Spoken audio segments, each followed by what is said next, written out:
Tonight, we explore a profound teaching in Zen called the Great Doubt. This is not the kind of doubt that makes us feel lost or hopeless. It is a way of being that can bring extraordinary peace into our lives. Before we begin, feel free to share what time it is and where you're listening from. The Great Doubt is like a door that opens inward. When we are willing to truly question, to sit with not knowing, something unexpected can happen. The mind grows quiet. The heart grows spacious. We discover a kind of peace that does not depend on having all the answers. Tonight, we will explore this teaching through stories and reflections. We will meet people who found that their deepest questions led them not to confusion, but to clarity. Not to despair, but to a gentle awakening. Let your body settle wherever you are resting. There is nothing you need to figure out right now. Nothing you need to solve.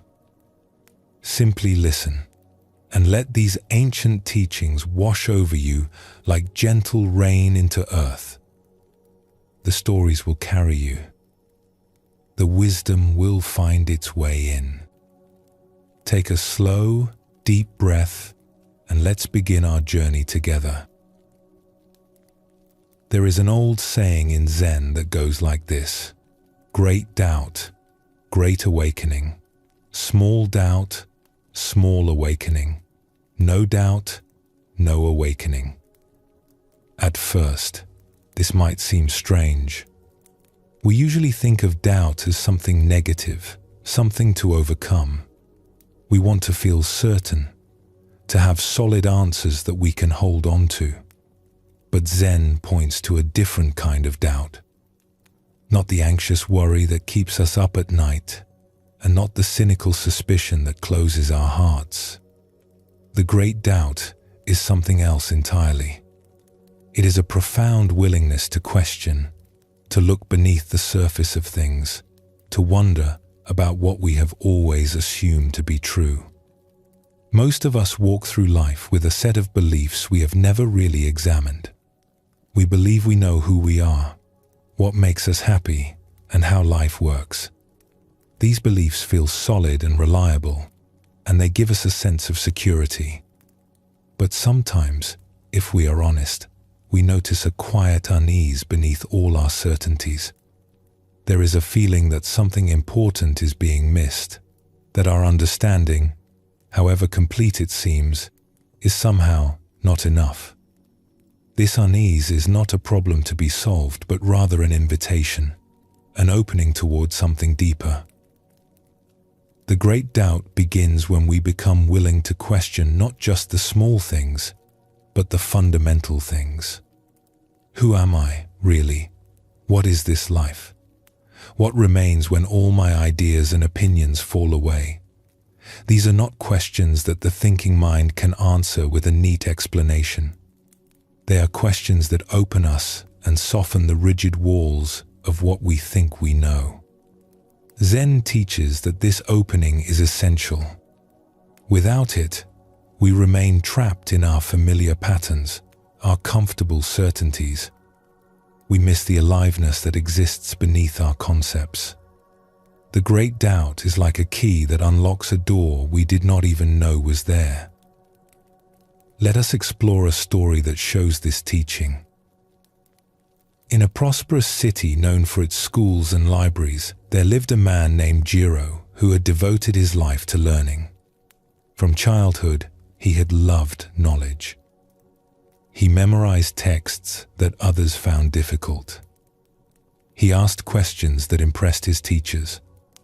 By the time he was grown, he had studied philosophy, history, medicine, and the movements of the stars. People came from distant towns to consult him on difficult matters. Jiro took pride in his learning. When someone posed a question, he could usually provide an answer. When debates arose, he could argue any position with skill and confidence. His mind was sharp, his memory vast, his reasoning precise. By any measure, he was a successful man, respected and accomplished, certain of his place in the world. But in quiet moments, when the visitors had gone and the books lay closed on his desk, Jiro sometimes felt a strange emptiness. He could not name it exactly. It was like a room that looked full but felt hollow. He had accumulated so much knowledge, yet something essential seemed to be missing. He told himself this feeling would pass. Perhaps he simply needed to learn more. Perhaps there was some field of study he had neglected, some wisdom tradition he had not yet explored. He threw himself into new subjects with renewed energy. He traveled to distant cities to study with famous teachers. He filled more shelves with more books. But the emptiness remained, quiet and persistent, like a guest who would not leave. One autumn, Jiro heard about an old teacher who lived in the mountains outside the city. People spoke of her with a kind of reverence that puzzled him. She had written no books. She held no formal position. She simply lived in a small hut and received visitors who climbed the long path to see her. Some said she was wise. Others said she was strange. Jiro decided to see for himself. The climb took most of a day. The path wound through forests of maple and pine, crossing streams on mossy stones. By the time Jiro reached the hut, he was tired and his robes were dusty. But his mind was already preparing the questions he would ask, the knowledge he would display. The teacher was an old woman named Sumi. Her face was deeply lined, her hair white as snow. She sat on a worn cushion outside her hut, watching the evening light fade over the mountains. She did not seem surprised to see Jiro. "I have come to learn from you," Jiro announced, settling himself on a rock across from her. "I have studied with many teachers and read many books. I seek wisdom wherever it can be found." Sumi looked at him with calm, unhurried eyes. "What do you know?" she asked. Jiro brightened. This was a question he could answer. He began to speak about his studies, the philosophies he had mastered, the systems of thought he had compared and analyzed, the debates he had won. He spoke for a long time, his words flowing easily, each sentence demonstrating the breadth of his learning. Sumi listened without expression. When he finally paused, she nodded slowly. "You know many things," she said. "Your cup is very full." "Yes," Jiro agreed, pleased that she recognized his accomplishment. "I have worked hard to fill it." "Then I cannot help you." Jiro blinked, confused. "What do you mean?" "A cup that is already full cannot receive anything new. You have come seeking wisdom, but there is no room in you for it. Every space is already occupied by what you think you know." Jiro felt a flicker of irritation. He had climbed all this way to be told he knew too much? But surely knowledge is valuable. Surely learning is the path to wisdom. "Knowledge can be valuable," Sumi agreed. "But it can also become a wall, a prison of certainty that keeps out what is new and alive." She paused, looking at him with something like compassion. "Tell me, with all your learning, are you at peace? Is your mind quiet? Is your heart satisfied?" The question struck Jiro like a cold wind. He opened his mouth to give a confident answer, but the words would not come. The hollow feeling he had tried so long to ignore rose up in him. "No," he admitted finally. "I am not at peace." I have everything a learned man should have, but something is missing. That is why I came." Sumi nodded, as if she had expected this. "Your knowledge has given you answers, but it has not given you rest. Perhaps what you need is not another answer. Perhaps what you need is a question. A question, yes. A question you cannot answer with your books. A question that will not be satisfied by clever reasoning. A question that will stay with you, working beneath all your certainties until something opens." She leaned forward slightly. "Here is your question. Take it with you when you leave. Do not try to answer it with your thinking mind. Just let it live in you. Let it do its work." She paused for a long moment. "Who are you when you are not being the one who knows?" Jiro felt something shift in his chest. The question seemed simple, but when he tried to answer it, his mind went blank. He was always the one who knew things. That was who he was. His identity, his purpose, his entire sense of himself was built on knowing. If he was not the one who knew, then who was he? "I do not know," he said slowly. Sumi smiled for the first time. That is the beginning. Jiro stayed with Sumi for several days. She did not teach him in the way his other teachers had. She gave him no books to read, no systems to memorize. She simply went about her daily tasks and let him watch. She cooked simple meals. She swept the ground around her hut. She sat in silence, looking at the mountains. And occasionally, without warning, she would ask him, "Who are you when you are not being the one who knows?" Each time, Jiro found himself unable to answer. His mind would reach for something, anything, to say, but everything it offered felt false. He was not his titles. He was not his reputation. He was not the books he had read or the debates he had won. Those were things he had accumulated, costumes he had worn. But who was beneath all that? What remained when the costumes were removed? The question stayed with him when he left the mountain. It stayed with him as he returned to his home and his library and his visitors. It whispered beneath his conversations and his readings and his daily activities. He could not escape it. He could not answer it. He could only let it be there, a quiet fire burning away at his certainties. Months passed. Jiro continued his work, but something had changed. He noticed that his need to be right had softened. He listened more and spoke less. When someone asked him a question, he no longer rushed to demonstrate his knowledge. Sometimes he simply said, "I do not know," and felt no shame in it. In fact, those words began to feel strangely freeing. The hollow feeling that had haunted him for so long began to change. It was still there, but it no longer felt like emptiness. It felt more like space. Room for something new. Room for wonder. Room for not knowing.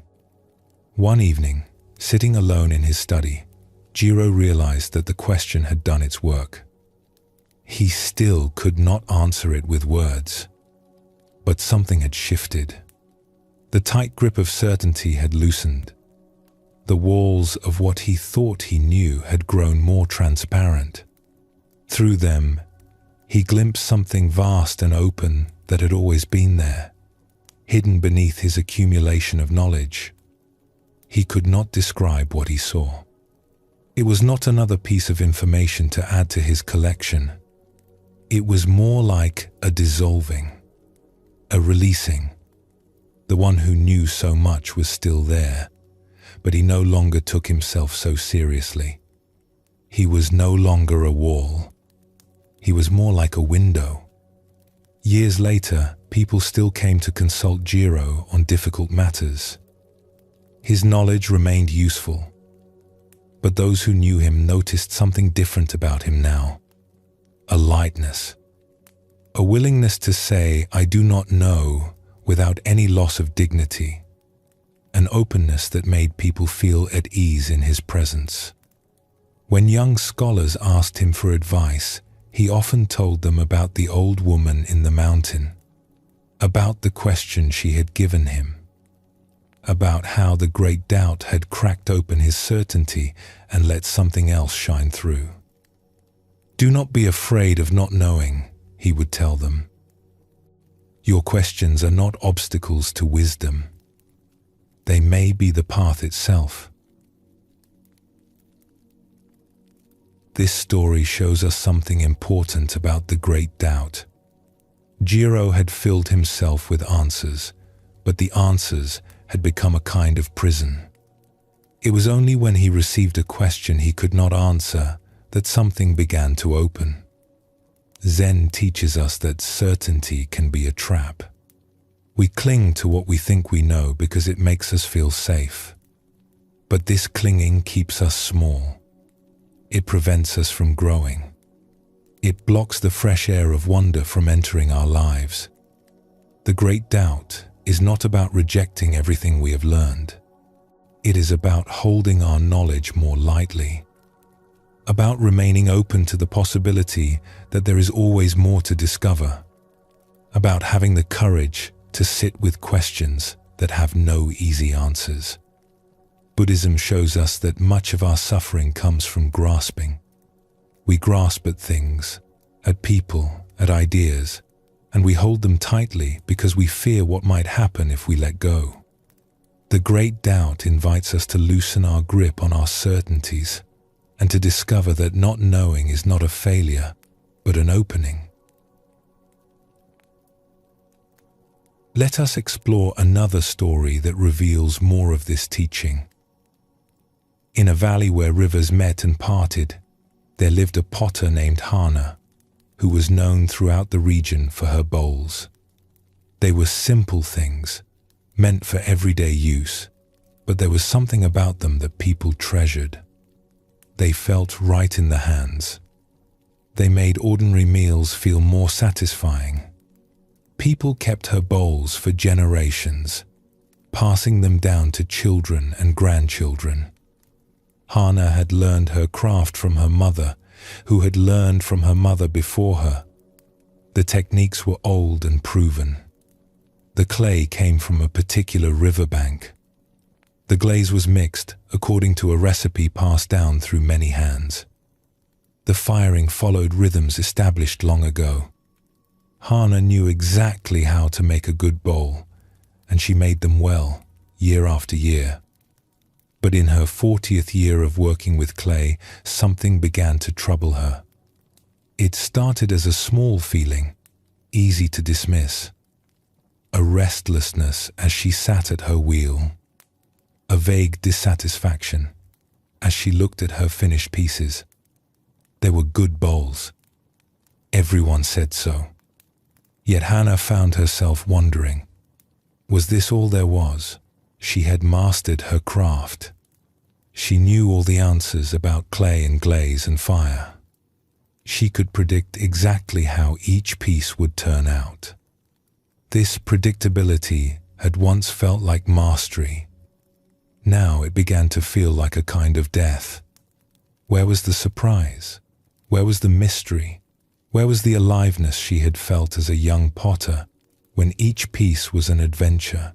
One day, a traveling monk stopped at her workshop to ask for water. Hana invited him to rest in the shade while she finished her work at the wheel.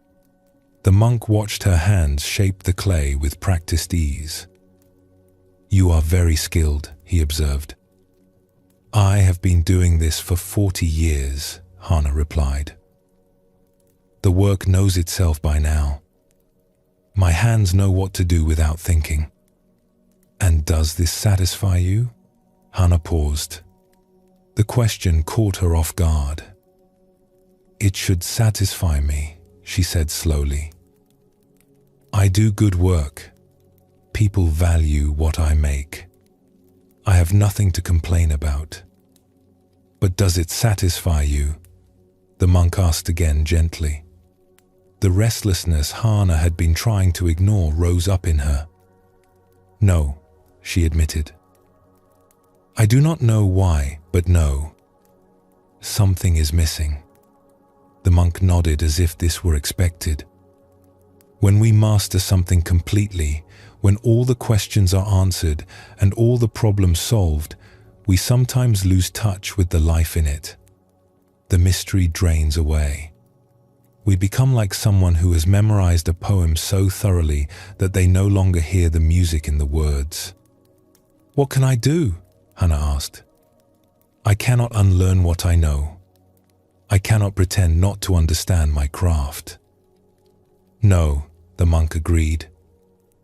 But you can question it. Not to destroy your knowledge, but to refresh it. To let the mystery back in. Ask yourself questions you think you already know the answers to. Look at the clay as if you had never seen clay before. Wonder about the fire as if its workings were still a secret. Let yourself not know, even about the things you know best. After the monk left, Hana sat with his words. They seemed strange and impractical. She had spent decades learning the answers. Now she was supposed to question them, but the restlessness remained, and she had no other remedy. So she began, tentatively, to experiment. When she sat at her wheel, instead of reaching for the familiar certainty, she tried to approach the clay with fresh eyes. What is this material, really? How does it respond to my touch? What does it want to become? At first, nothing happened. Her hands moved in the same old patterns. Her mind supplied the same old answers. But she persisted, day after day, letting questions arise rather than reaching for solutions. Then, slowly, something began to shift. She started noticing things she had overlooked for years. The way the clay had different qualities on different days, responding to weather and moisture in subtle ways. The way her own mood affected the shapes that emerged. The way each bowl, even when made with the same techniques, had its own character, its own presence. She began to experiment with small changes. What if she let the wheel spin a little slower? What if she used slightly more water?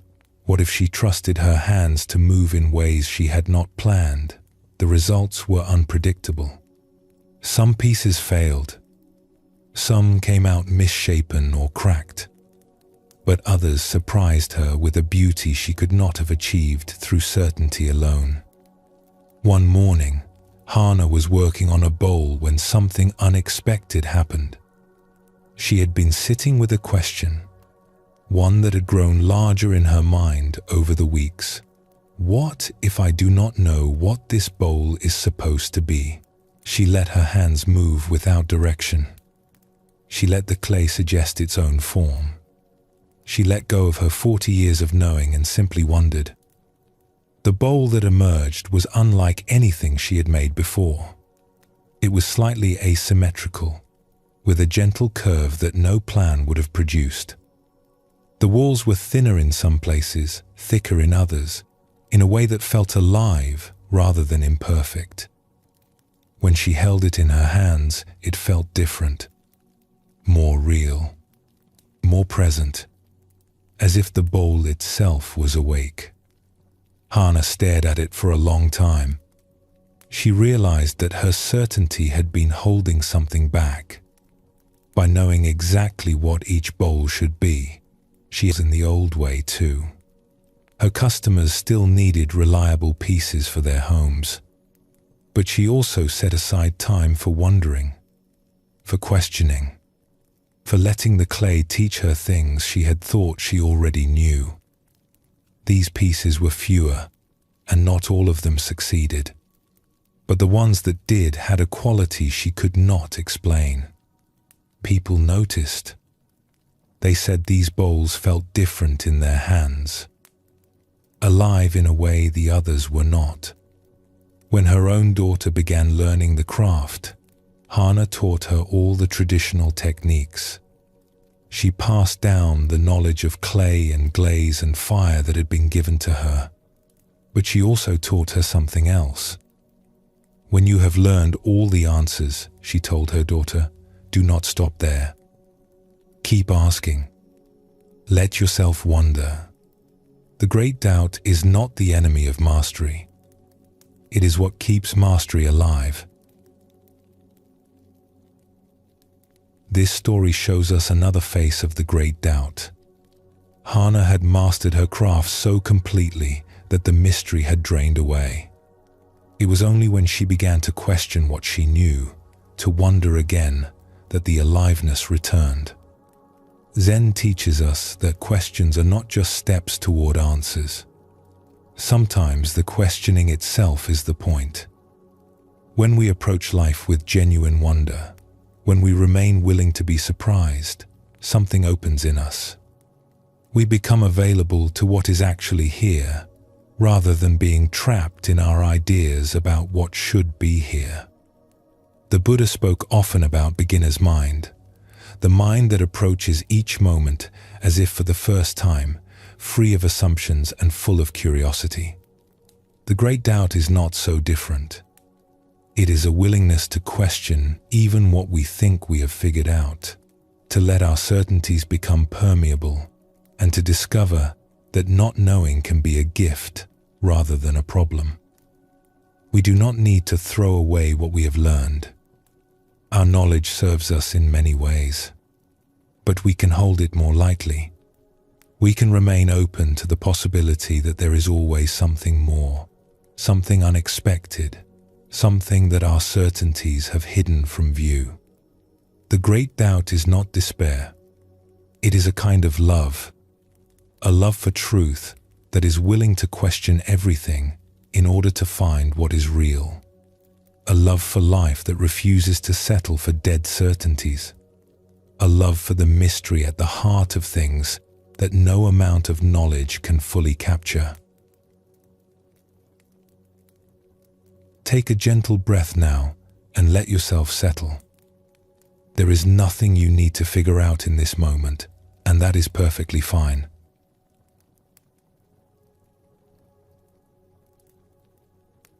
In our daily lives, we ask questions because we want answers, which is less than #0.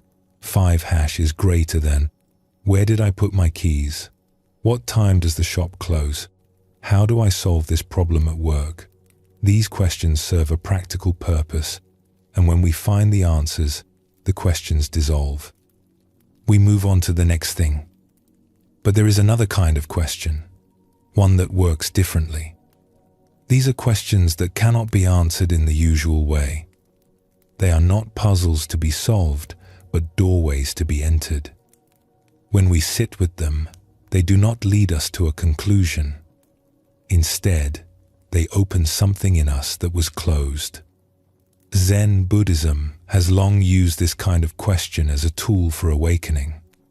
The great masters discovered that certain questions, held deeply and sincerely, could loosen the grip of the thinking mind and allow something else to shine through. These questions were not meant to produce clever answers. They were meant to exhaust the mind's usual strategies and bring the seeker to a place beyond concepts. This may sound difficult or confusing, but it is actually quite natural. We have all had moments when a question stopped us in our tracks, when something we saw or heard or felt made us pause and wonder in a way that went deeper than thought. In those moments, the question was not a problem to be solved, but rather a kind of opening, a gap in our usual busyness where something quieter could be felt. Think of a child who asks, "Why is the sky blue?" We can give them a scientific explanation about light and atmosphere, and they may nod and accept it. But often they ask again, "But why?" They are not really asking for more information. They are expressing wonder, touching the mystery that exists beneath all our explanations. That wonder, that willingness to keep asking even when answers have been given, is a kind of natural doubt that opens rather than closes. The great doubt often begins with a question like this, not a question we answer and move past, but one we carry with us. One that works on us slowly, beneath the surface, changing us in ways we cannot predict. Let us explore a story that shows how such a question found one young woman. In a town built along the banks of a slow-moving river, there lived a young woman named Yuki, who had always been quick with answers. From childhood, she had excelled at her studies. She could solve problems that puzzled others, find patterns that escaped most eyes, and explain complicated things in simple words. Teachers praised her sharp mind. Friends came to her when they needed help thinking through difficulties. Yuki enjoyed being the one who understood. There was a satisfaction in taking something confusing and making it clear, in finding the solution that had eluded others. Her mind was like a tool she had learned to use well, and she used it constantly, applying it to every situation she encountered. When she was 20 years old, Yuki heard about a teacher named Master Ren who lived in a small temple on the other side of the river. People said he was wise, though they could rarely explain why. When asked what he taught, they would grow quiet and thoughtful, as if the question itself was harder than it seemed. This intrigued Yuki. She decided to visit him and see what wisdom he might offer.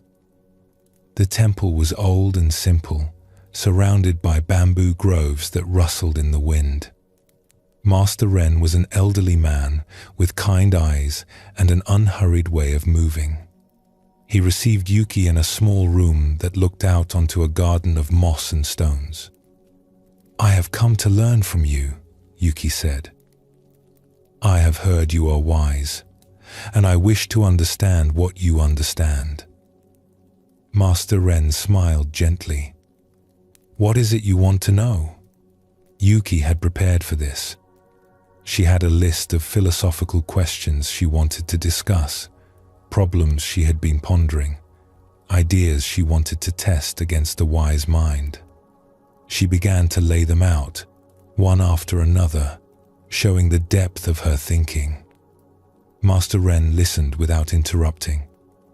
When she finished, he nodded slowly. "You have a good mind," he said. "You think clearly and express yourself well. But I wonder if all this thinking has brought you peace." Yuki paused. It was not the response she had expected. "I enjoy thinking," she said carefully. "It is what I do well." "Yes, I can see that. But enjoying something and finding peace in it are not always the same. Does your mind ever rest? Or does it spin constantly, always looking for the next problem to solve, the next question to answer?" Yuki felt a flicker of recognition. It was true that her mind rarely stopped. Even in quiet moments, it was working, analyzing, comparing, planning. She had always seen this as a strength, but now she wondered if it might also be a kind of burden. "It does spin," she admitted. "But is that not just how minds work?" "Some minds spin more than others," Master Ren replied. "And sometimes the spinning becomes a habit that prevents us from seeing what is right in front of us. We become so busy thinking about life that we forget to live it." He paused and looked at her with something like compassion. "I would like to give you something. Not an answer, but a question. A different kind of question than you are used to. This question cannot be solved with your usual thinking. If you try to answer it that way, you will only go in circles. But if you carry it with you, let it live in you without forcing an answer, it may show you something your thinking mind cannot reach. Yuki felt both curious and skeptical. She had always solved questions by thinking about them. What other way was there? "What is the question?" she asked. Master Ren was quiet for a long moment. Then he said, "What did your face look like before your parents were born?" Yuki blinked. The question made no sense. She had not existed before her parents were born. She had no face then. The question seemed absurd, like asking what color silence was or how much happiness weighed. "I do not understand," she said. "That question has no answer." "Perhaps," Master Ren replied. "Or perhaps the answer is not the kind your thinking mind can find. Take the question with you. Do not try to figure it out. Just let it be there, like a stone in your pocket. See what happens over time." Yuki left the temple feeling frustrated. She had come seeking wisdom and had received only a nonsensical riddle. On the walk home, her mind immediately began working on the question, trying to find an angle of approach. Could it be a metaphor for something? Was there a logical trick she was missing? She turned it over and over, but every approach led nowhere. In the days that followed, the question stayed with her. She tried to dismiss it as foolishness, but it kept returning. "What did your face look like before your parents were born?" The words would surface while she was eating breakfast, while she was walking through the market, while she was lying in bed at night. Her mind would reach for an answer and find nothing. It was like trying to grasp water. Weeks passed, and something began to change. Yuki noticed that when the question arose, her usual thinking seemed to pause. For a moment, her mind would reach for its tools and find them useless. In that moment, there was a kind of silence, a gap in the constant spinning. At first, these gaps were brief and unsettling. Yuki was not used to her mind having nothing to do. But gradually, she began to notice something in those gaps, a quiet awareness that existed before her thoughts began, a sense of presence that did not depend on figuring anything out. She returned to Master Ren after several months. "I cannot answer the question," she said. "I have tried every way I know and nothing works. But something strange has happened. When I sit with the question, my thinking stops. Not forever, but for moments. And in those moments, there is something else. A kind of stillness I never noticed before." Master Ren nodded. "This is what the question is for. It is not meant to be answered with the mind. It is meant to stop the mind just for a moment so that you can see what exists beneath all your thinking. The question is a tool for opening a door that thinking keeps closed." "But what is behind the door?" Yuki asked. "That is something you must see for yourself. No explanation I give you will be the same as seeing it directly. But I can tell you this, what you find there is not something new. It is something that has always been here, hidden beneath your busy thoughts. The question does not create it. It simply clears away what was blocking the view." Yuki continued to carry the question with her. She stopped trying to answer it and simply let it be present. When it arose, she would notice the pause in her thinking and rest there for a moment, feeling the stillness that lay beneath. Over time, this practice changed her. She was still quick and capable, still good at solving problems and explaining complicated things. But there was something different now. a spaciousness behind her cleverness that had not been there before. She no longer felt that she had to figure everything out. She could let some questions remain unanswered, let some mysteries stay mysterious. The constant spinning of her mind began to slow, and in the spaces between thoughts, she found a peace she had never known was possible. Years later, when students came to her seeking wisdom, she would sometimes give them impossible questions of their own, not to frustrate them, but to offer them the same gift Master Ren had given her. A question that could not be answered with thinking. A doorway into the silence that exists beneath all our noise. This story shows us something important about the questions used in Zen practice. They are not tests of cleverness or puzzles to be solved. They are tools for going beyond the thinking mind, for opening a space where something deeper can be seen. Zen teaches that our ordinary thinking, useful as it is, can only take us so far. It is like a boat that carries us across a river. On the other side, we must leave the boat behind and walk on land.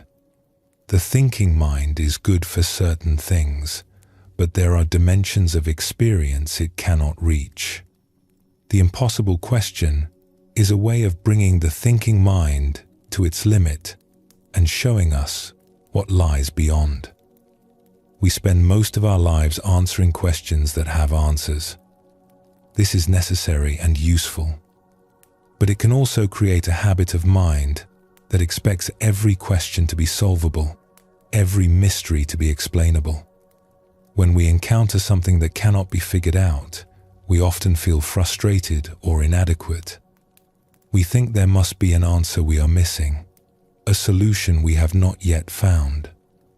The questions of Zen point us in another direction entirely. They teach us that some things are not meant to be figured out. They are meant to be experienced. They are doorways, not puzzles. When we stop trying to solve them and simply let them work on us, they can open spaces in our consciousness that all our solving could never reach. The Buddha taught that our deepest nature cannot be grasped by concepts. It must be experienced directly. But our minds are so busy generating concepts that we rarely have a moment of direct experience. The great doubt, expressed through questions like the one Master Ren gave Yuki, creates an opening in the constant flow of thought. In that opening, we can glimpse what was always there, waiting to be noticed. Let us explore another story that reveals more of this teaching. In a village nestled among green hills, there lived a farmer named Taro, who had worked the same land his whole life. He was a practical man who valued what was useful and distrusted what was not. He had little patience for philosophy or abstract ideas. Life was about planting and harvesting, about rain and sun, about the simple rhythms that had sustained his family for generations. But when Taro was in his 50th year, something began to trouble him. He could not say exactly what it was. A heaviness had settled over him that the familiar routines no longer lifted. He would stand in his fields at sunset, looking at the mountains in the distance, and feel a strange ache in his chest. Something was calling to him, though he did not know what. His wife noticed the change in him. "You have been quiet lately," she said one evening. "Is something wrong?" "I do not know," Taro replied honestly. "I feel like I am missing something, like there is a question I am supposed to ask, but I do not know what the question is." His wife was a wise woman in her own way. "Perhaps you should talk to old Kenzo," she suggested. "He seems to understand things that others miss." Old Kenzo was a former monk who had returned to the village years ago to live out his remaining days. He kept to himself mostly, tending a small garden behind his cottage, but people said he had a way of seeing into the heart of things. Taro had never spoken with him about anything beyond the weather and the crops. The next morning, Taro found himself walking toward Kenzo's cottage. He felt foolish, a practical farmer seeking advice from an old hermit about a feeling he could not even name. But the heaviness remained, and he did not know where else to turn. Kenzo was sitting outside his cottage, watching the morning mist lift from the hills. He did not seem surprised to see Taro. "Sit with me," he said simply, gesturing to a wooden bench nearby. Taro sat. For a long while, neither of them spoke. They simply watched the mist move and thin, revealing the shapes of trees and hills beneath. Finally, Taro found words. "I do not know why I came. I feel like something is missing, but I cannot say what. I have a good life, a good wife, good land. But lately, there is this weight in my chest that will not lift." Kenzo nodded slowly, as if this were a familiar story. "The weight you feel is a question trying to be born. Your heart is asking something that your mind does not know how to hear." "What question? That is what you must discover. But I can tell you this much. The question is not about your farm or your crops or anything practical. It is about something deeper, something you have been too busy to notice all these years." Taro felt frustrated. "I do not understand. Can you not just tell me what the question is?" Kenzo smiled gently. "If I told you, it would be my question, not yours. The question must arise from your own heart. But I can give you a practice that might help it emerge." He paused, looking out at the hills. "Each morning and each evening, sit quietly for a little while. Do not try to think or figure anything out. Simply ask yourself, silently, what is this? Do not answer. Just let the question be there. Ask it about the weight in your chest. Ask it about the sky, the trees, your own hands. What is this?" Over time, but the weight in his chest was real, and he had no better ideas. So he agreed to try. Each morning before beginning his work, and each evening after finishing, Taro would sit quietly on the edge of his field. He would look at whatever was before him and silently ask, "What is this?" At first, his mind would jump in with answers. "The sky is blue. The tree is an oak. My hands are rough from work." But he learned to let these answers pass and simply stay with the question. Days became weeks. The practice felt strange at first, almost embarrassing. What was a practical farmer doing? Sitting and asking silly questions about trees and sky. But something in him needed this, and so he continued. Gradually, the question began to change. It became less about naming things and more about wondering at them. What is this sky, really? What is this moment of being alive? What is this awareness that looks out from my eyes? The questions had no answers, but they opened something in Taro that had been closed. The weight in his chest began to shift. It was still there, but it no longer felt like a burden. It felt more like a door, slightly ajar, with light coming through from the other side. One evening, sitting at the edge of his field as the sun went down, Taro asked his question, and something happened that he would never quite be able to explain. The boundary between himself and what he was looking at seemed to thin and then dissolve. There was just this moment, this light, this presence, with no separation between seer and seen. It lasted only a moment, but in that moment, Taro understood why he had felt that weight. He had been carrying around a sense of separation his whole life, a feeling that he was here and the world was out there, divided and alone. In that moment of dissolution, the loneliness he had not even known he was carrying lifted. When the experience passed, Taro sat very still. Tears were running down his face, though he did not feel sad. He felt, for the first time he could remember, completely at home in the world. He went back to old Kenzo the next day. "Something happened," he said. "I cannot explain it. But something opened." Kenzo looked at him and smiled. The question did its work. It kept knocking on a door until the door finally opened, even if only for a moment. Will it happen again? Perhaps. Perhaps not. But you have seen now what was always there. You know it is real. That knowing will stay with you, even when the door seems closed. And you can keep asking your question.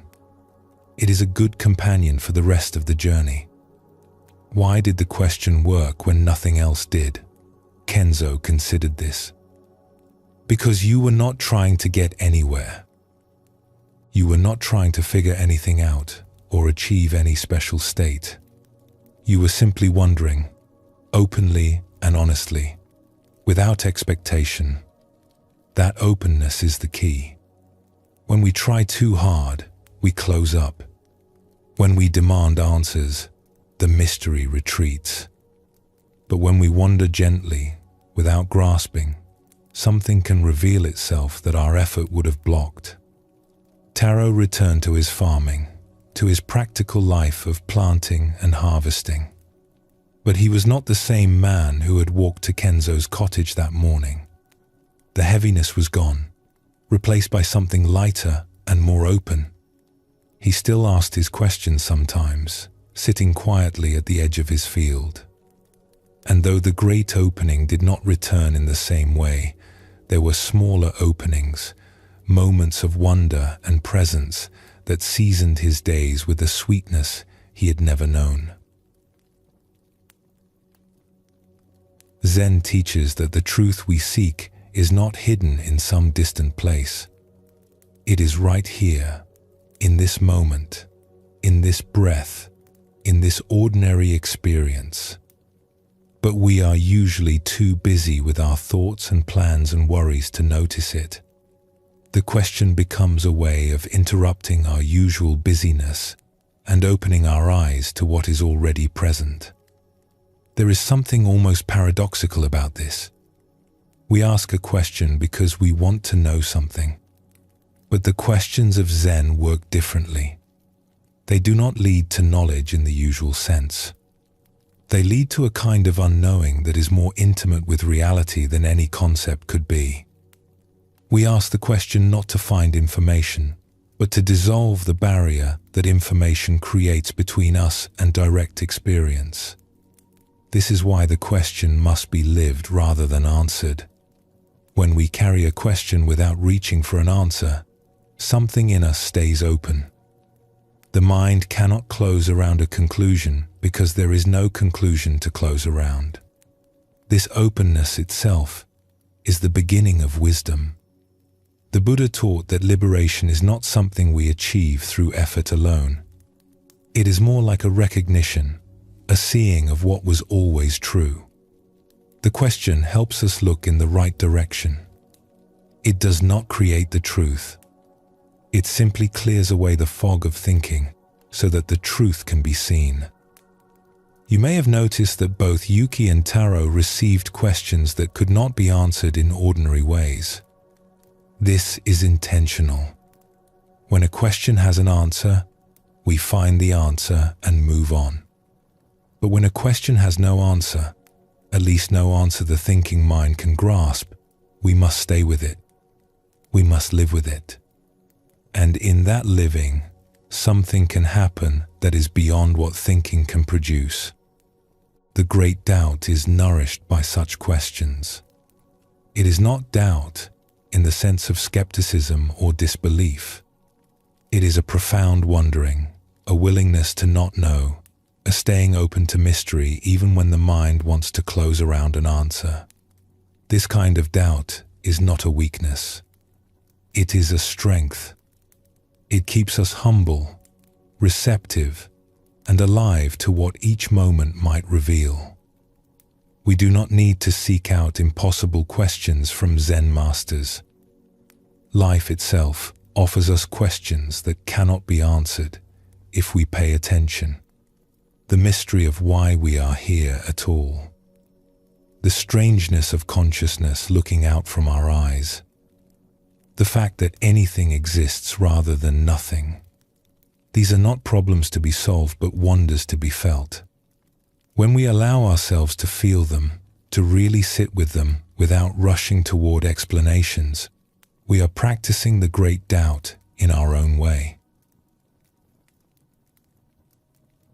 Let yourself settle now and take a slow breath. The questions can rest for a while, held gently without needing to be answered.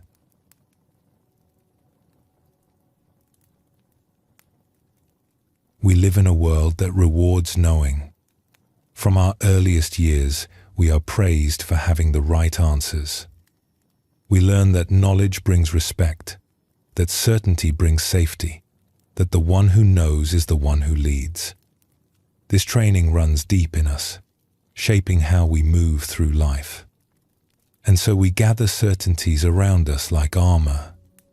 We build walls of opinion and belief.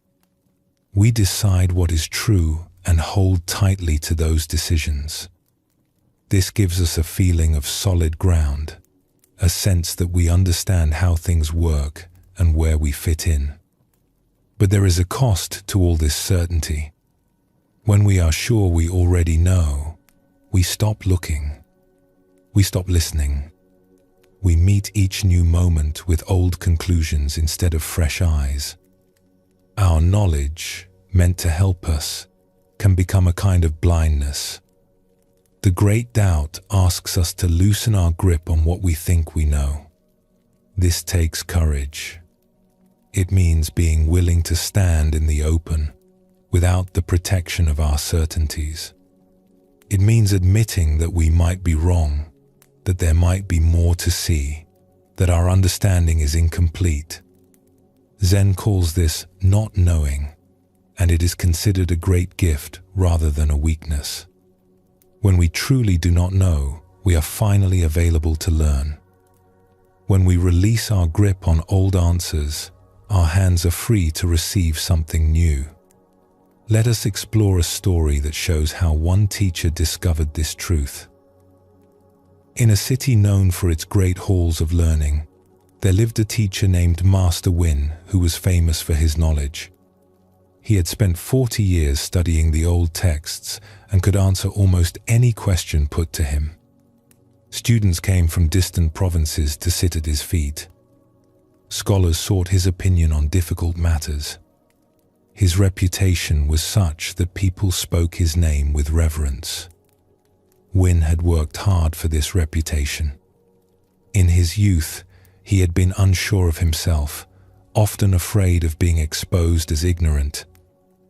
So he had studied relentlessly, memorizing texts, mastering arguments, filling every gap in his knowledge that he could find. Over the years, his fear had transformed into confidence.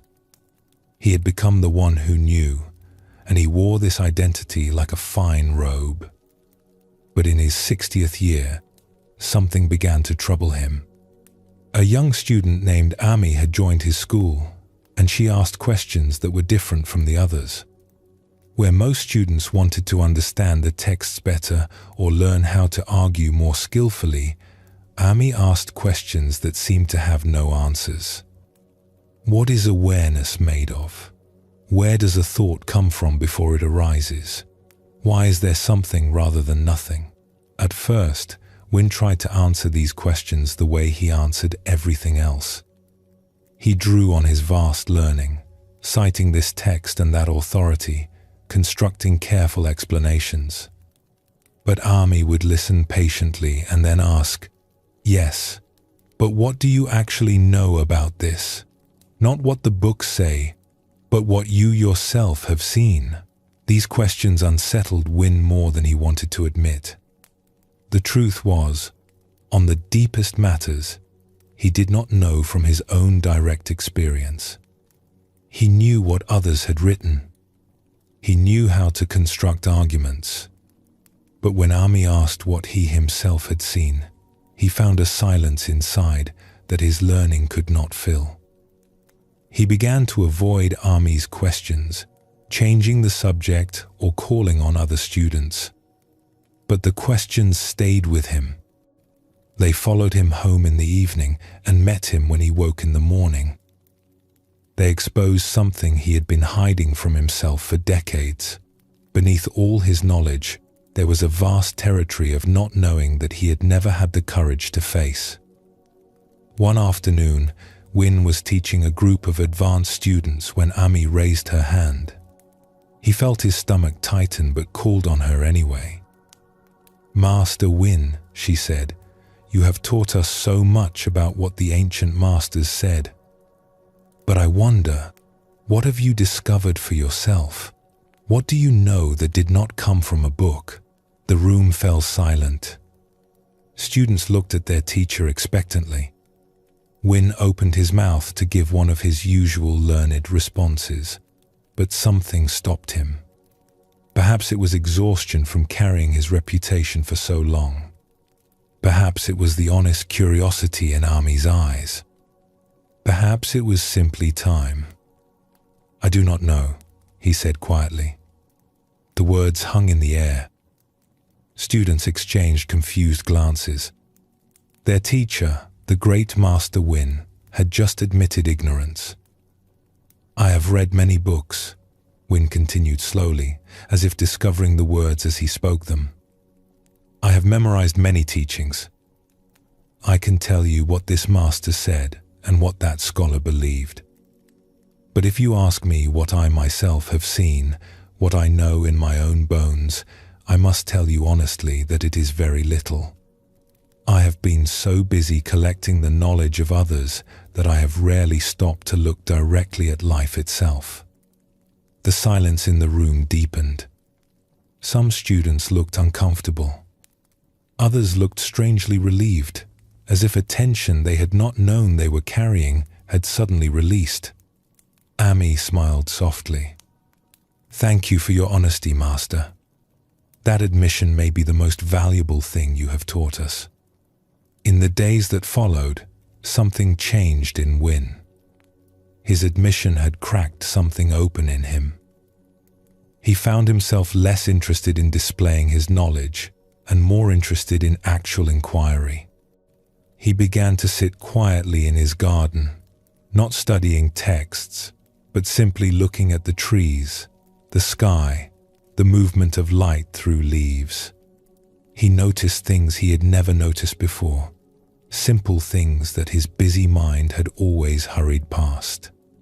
He noticed the way a sparrow landed on a branch, adjusting its weight with tiny movements. He noticed how the color of the sky shifted gradually as afternoon became evening, a change so slow it was invisible unless you were truly watching. He noticed his own breathing, the gentle rise and fall that happened without his direction. These were not things he could learn from books. They were things that could only be seen by someone who was actually present. At first, this felt strange and unproductive. His whole life had been about accumulating knowledge, building his understanding, adding to what he knew. Now he was simply sitting and looking, not trying to learn anything at all. His mind kept telling him he was wasting time, that there were texts he should be studying, arguments he should be refining. But something deeper in him wanted this stillness, this direct contact with life that all his reading had never provided. Some of his students left, disappointed that their teacher no longer seemed to have all the answers. But others stayed, drawn by something new in Win that had not been there before. There was a freshness to him now, a quality of genuine curiosity. When he taught, he no longer spoke only from books. He spoke from his own wandering, his own not knowing. And somehow, this was more alive than all his previous certainty. One student who stayed was Ami, the young woman whose questions had started his transformation.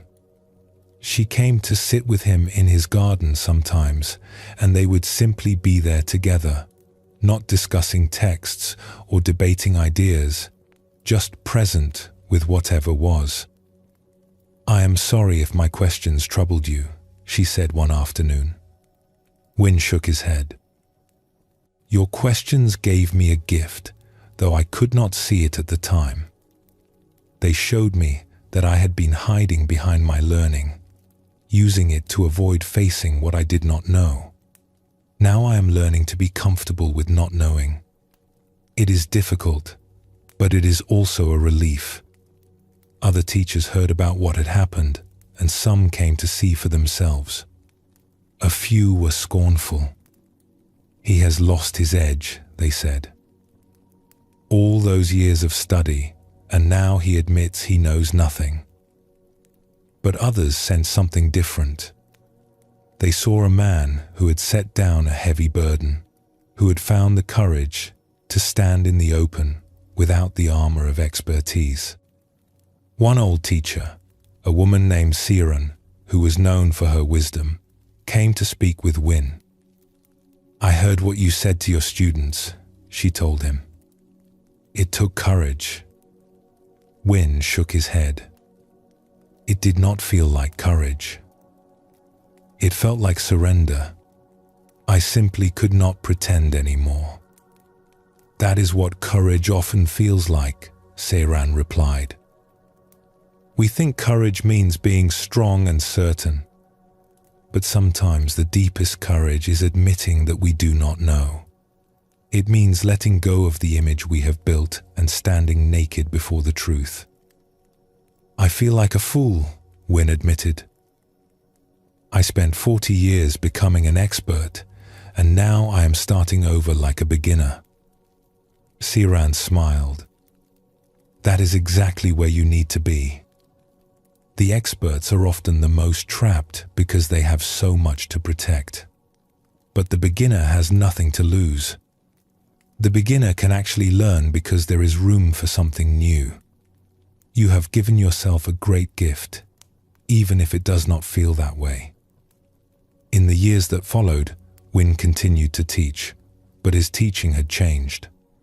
He still shared from the texts and traditions he knew so well, but he also shared his questions, his wonderings, the places where his understanding ran out. He was not afraid to say, "I do not know," when he did not know. And strangely, this honesty made his teaching more powerful, not less. Students trusted him in a way they had not trusted the old certain Win. They could bring their own doubts and questions without fear of judgment because their teacher was walking the same uncertain path. There was one student, a young man who had arrived full of ambition and certainty, who came to Win after a particularly honest lecture. "I do not understand," he said. "You used to be the greatest authority in the land. Everyone respected your knowledge. Why would you give that up, to become someone who admits he does not know?" Win thought about the question. "When I was certain, I was respected, but I was not free. I had to maintain my image. I had to have answers even when I did not. I was performing knowledge rather than actually seeking truth. Now I am less respected by some, but I am more honest. And honesty, I have discovered, is worth more than reputation." "But is it not frightening to not know?" "Sometimes," Win admitted. "But it is also alive. When I was certain, everything was settled. There was nothing new to discover, because I already knew everything I needed to know. Now each day brings something unexpected. I am learning again, truly learning, for the first time in decades. When Win finally died at a very old age, his students did not remember him for his vast learning, though it had been considerable. They remembered him for his honesty, for the day he admitted he did not know, for the way that admission had freed him and freed them to actually seek the truth rather than pretend they had already found it. This story shows us something important about the courage to not know. Win had spent his life building an identity as the one who had answers. But this identity had become a cage. It was only when he found the honesty to admit his not knowing that something genuine could begin. Zen teaches that not knowing is not a failure but an opening. When we admit we do not know, we become available to reality in a new way. We stop defending our positions and start actually looking. This is the beginning of the great doubt, and it takes more courage than certainty ever did. Let us explore another story that reveals more of this teaching. In a land where mountain passes were treacherous and often hidden by snow, there lived a guide named Mira, who led travelers safely through the high routes. She had walked these mountains since childhood and knew them as well as anyone alive. She knew where the safe paths lay, where avalanches were likely to fall, where shelter could be found when storms descended without warning. Mira carried maps that had been passed down through generations of guides. These maps showed the routes that had been used for hundreds of years, marking the dangers and the resting places. She trusted these maps deeply, as her mother had trusted them before her.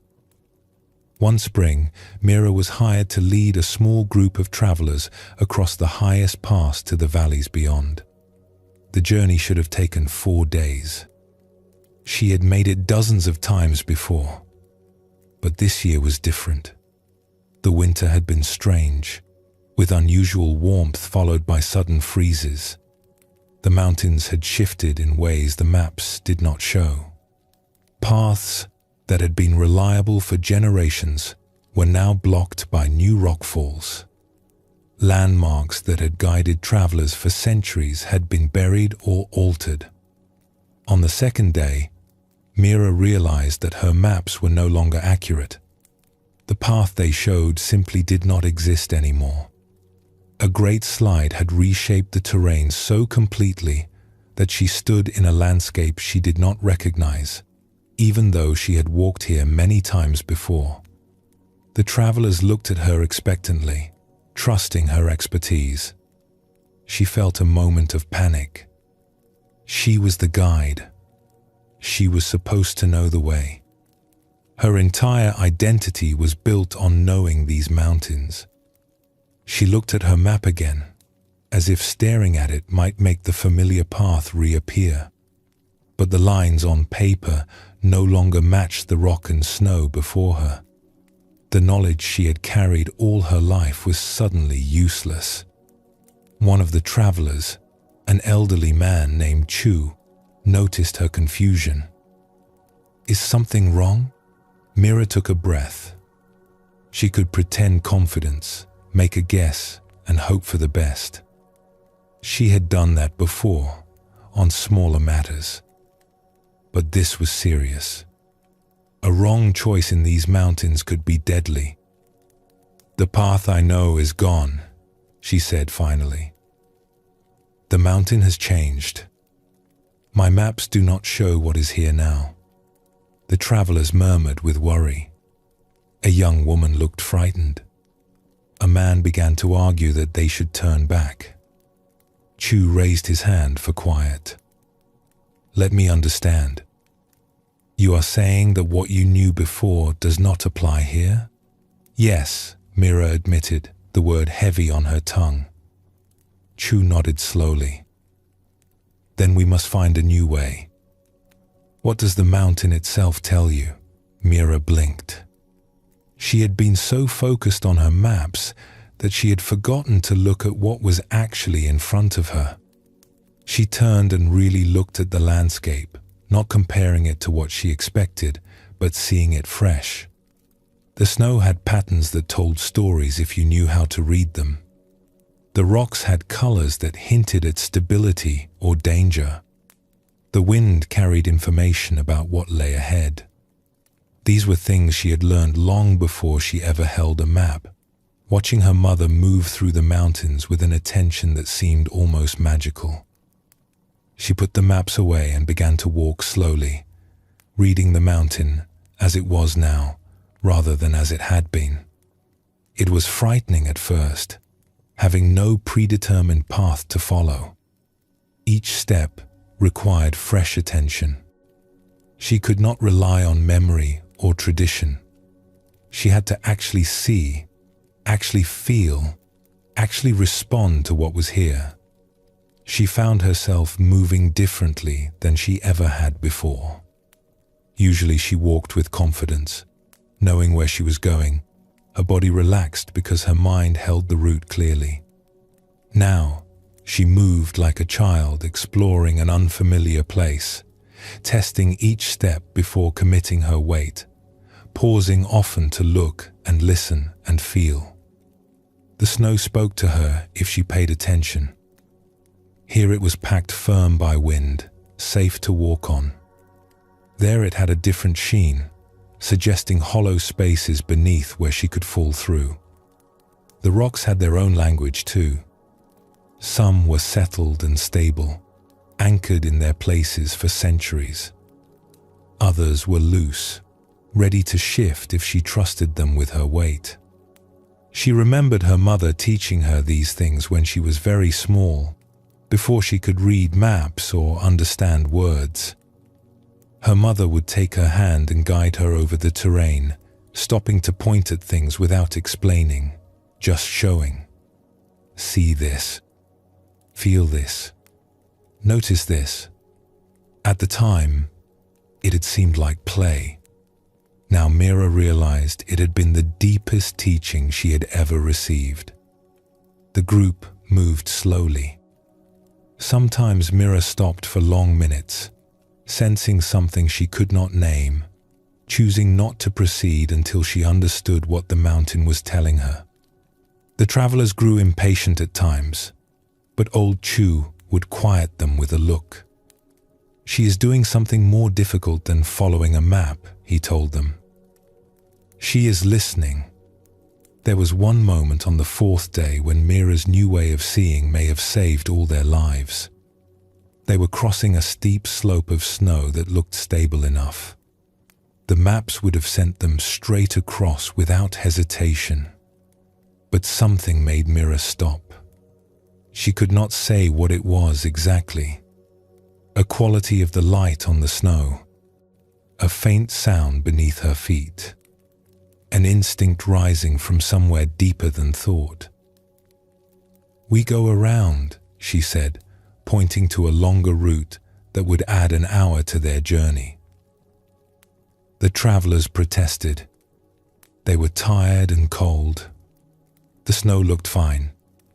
Why should they take the longer path? Mira could not explain. She only knew that something was wrong with the direct route, something her old certainty would have missed entirely. They took the longer path. And that evening, as they rested in a sheltered hollow, they heard the thunder of an avalanche behind them. It came from the slope they had not crossed, sweeping away everything in its path. If they had taken the direct route, they would have been caught in it. No one complained about the longer path after that. The journey that should have taken 4 days took 7.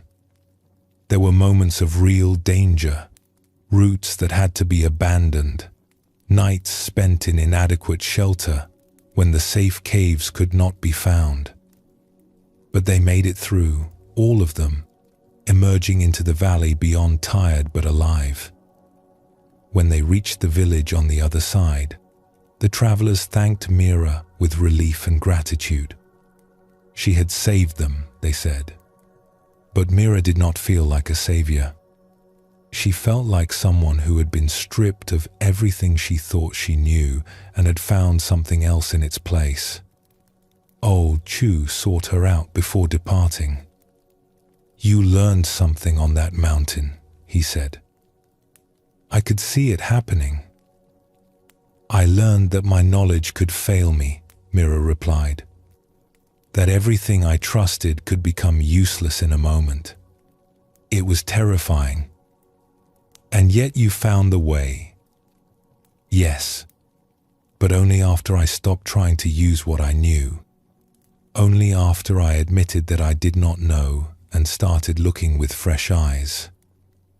She paused, remembering the feeling of putting away her maps. It was like becoming a beginner again. I had to feel my way step by step, with nothing to rely on except what was right in front of me. Chu smiled. "That is the only place where real knowing lives. Not in maps or memories, but in direct contact with what is here now. Your maps were useful, but they were also a barrier. They showed you what was instead of what is. When you set them down, you could finally see. But how do I know when to trust the maps and when to trust my own seeing?" Mira asked. Chu considered this. "The maps are like an old friend who has been to these mountains before and wants to help you. You should listen to what they say, but you should also look with your own eyes. When what your friend tells you matches what you see, you can walk with confidence. But when the two disagree, trust what is actually in front of you. The map is a picture of the past. Only your own eyes can see the present." Mira thought about this for a long time after Chu left. She continued to guide travelers through the mountains in the years that followed. She still used maps, but she held them differently now. She knew they were pictures of the past, useful but incomplete. She knew that the mountains would keep changing and that her knowledge would need to change with them. She knew that the deepest guidance came not from what she had memorized, but from her willingness to see each journey fresh, to admit when she did not know, and to find the way by actually walking it. Sometimes, travelers asked her what made her such a skilled guide. She found it difficult to explain. It was not just her knowledge of the routes, though she knew them well. It was not just her physical ability, though years of climbing had made her strong. It was something harder to name, a quality of attention, a willingness to be uncertain, a trust in her own direct perception that went deeper than any map could reach. She taught this to the young guides who came to learn from her.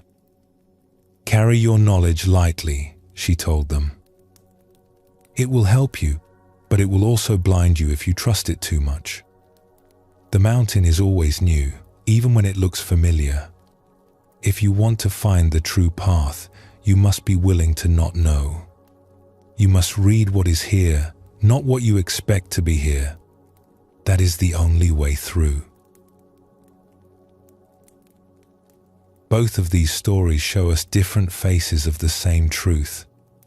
Win the teacher and Mira the guide both had to release their grip on what they thought they knew in order to find something more real. For Win, it was the admission that his book learning had not given him direct insight. For Mira, it was setting down her maps when they no longer matched the territory. The Buddha taught that clinging causes suffering, and this includes clinging to our ideas and beliefs. When we hold too tightly to what we think we know, we lose touch with what is actually here. Our knowledge becomes a screen between us and reality, showing us a picture of the past instead of the living present. The great doubt invites us to hold our knowledge more lightly, not to throw it away, but to remember that it is always partial, always incomplete. When we stay open to not knowing, we stay open to life itself. We can respond to what is actually here rather than reacting from old patterns and assumptions. Recovery becomes possible. Take a breath now and let yourself settle. You do not need to know anything in this moment. Simply rest here, open and at ease.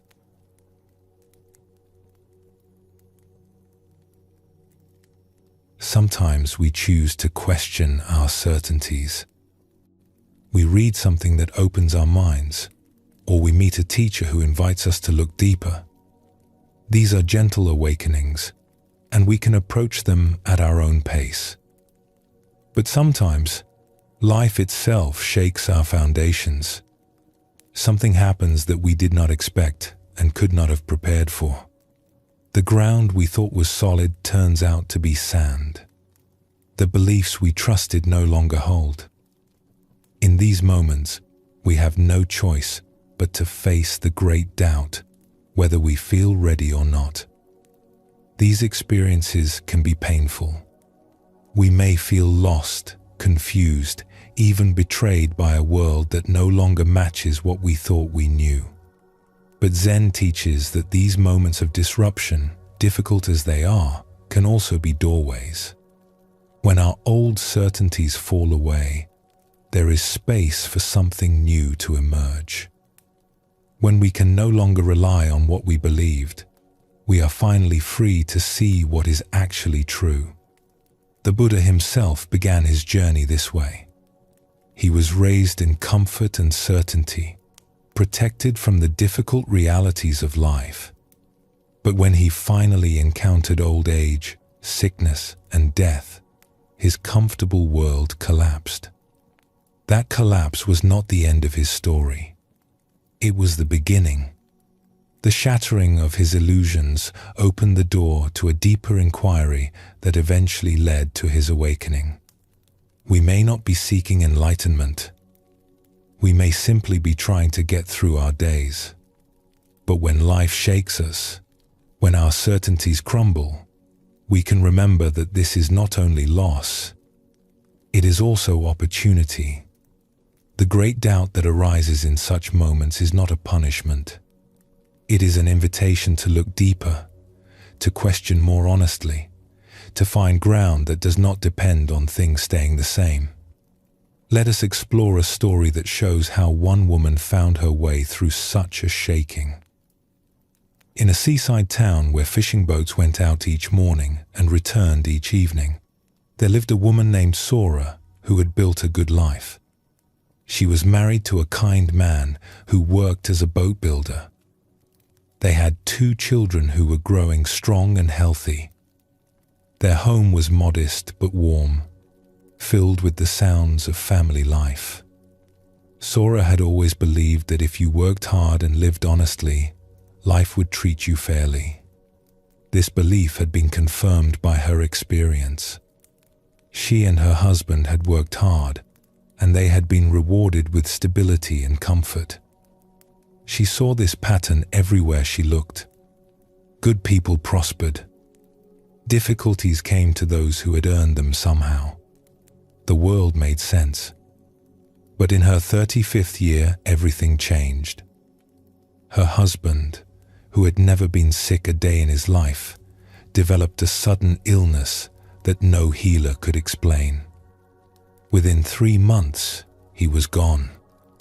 Sora found herself alone with 2 children to raise, a workshop to manage, and a heart so broken she wondered if it would ever mend. The loss was devastating, but what troubled her almost as much was what it did to her understanding of the world. Her husband had been a good man. He had worked hard. He had been kind to everyone he met. According to her beliefs, he should have lived a long and healthy life. His death made no sense. It violated everything she thought she knew about how the world worked. In the months that followed, Sora went through the motions of living. She cared for her children. She hired workers to keep the boat building workshop running. She cooked meals and washed clothes and did all the things that needed to be done. But inside, she felt hollow. The world she had understood was gone, and she did not know how to live in the one that had taken its place. She would wake in the night, reaching for her husband and finding empty space. She would see something that would have made him laugh and turn to share it with him before remembering. These small moments of forgetting and remembering were perhaps the most painful of all, each one a fresh discovery of his absence. Her neighbors tried to comfort her with explanations. Perhaps her husband had done something wrong in a past life. Perhaps this was a test from the heavens. Perhaps there was a hidden purpose that would reveal itself in time. But none of these explanations helped. They all tried to make sense of something that refused to make sense, to fit her husband's death into a pattern that Sora no longer trusted. She even felt angry at the explanations, though she hid this from her well-meaning neighbors. Their words felt like attempts to tidy up something that should not be tidied, to put betrayal, as if she were agreeing that it was acceptable, that it could be filed away and understood. One day, walking along the shore where she and her husband had walked so many times, Sora met an old woman sitting on the rocks, looking out at the sea. The woman's face was weathered by years of sun and wind, and her eyes held a calm that Sora envied deeply. "You are the widow of the boat builder," the old woman said. It was not a question. Sora nodded, not trusting herself to speak. "Sit with me for a while," the woman said, gesturing to a flat rock beside her. Sora sat. They watched the waves together in silence. The rhythm of the water was steady and unchanging, the same rhythm that had been washing against these shores since long before either of them was born. After a long while, the old woman spoke. "You are trying to understand why your husband died." "Yes," Sora admitted. "Everyone gives me reasons, but none of them feel true. He was a good man, did not deserve this. And you believed that good people are rewarded and bad people are punished." Sora felt tears rise. "I did believe that. I believed the world was fair. Now I do not know what to believe." The old woman nodded slowly. "That belief was comfortable. It made you feel safe. If you were good, nothing bad would happen to you. But it was never true. It was just a story you told yourself to feel secure." "Then what is true?" Sora asked, her voice breaking. "If the world is not fair, if good people suffer and bad people prosper, what is there to hold on to? That is the question, is it not?" The old woman turned to look at her directly. "Your certainty has been taken from you. That is painful. But it is also a gift, though I know it does not feel like one."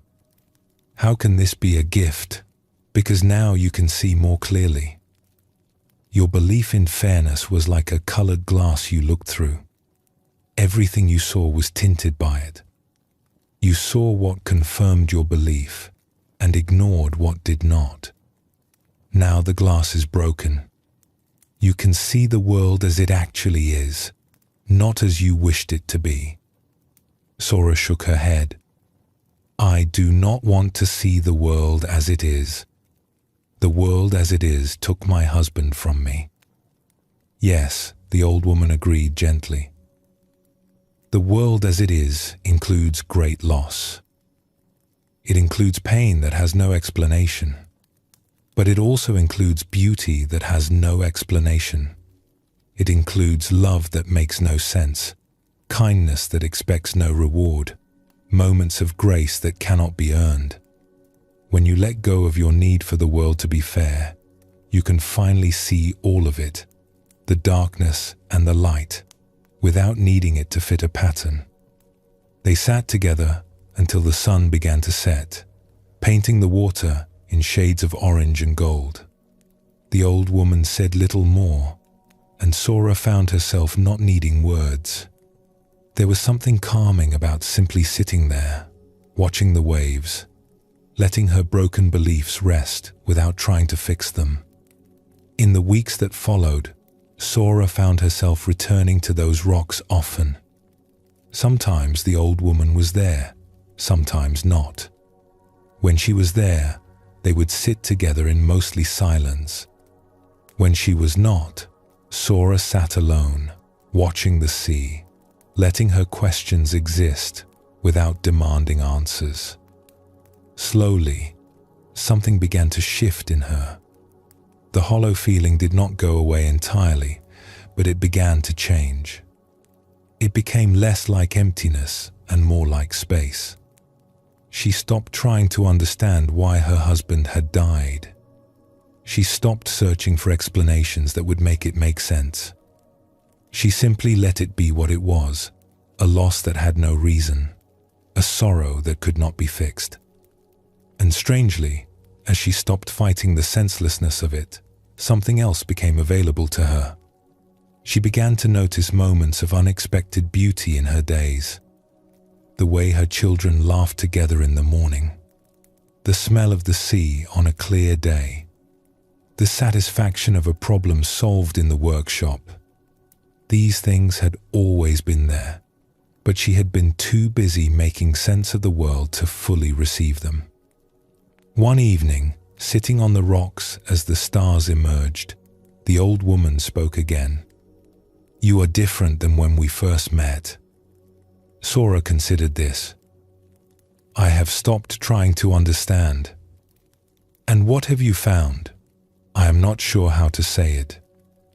I used to think I knew how life worked. Now I know that I do not know. But somehow, not knowing feels more honest than my old certainty. My beliefs were a wall I hid behind. Now the wall is gone.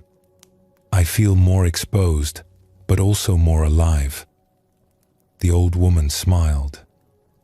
"The great doubt has done its work.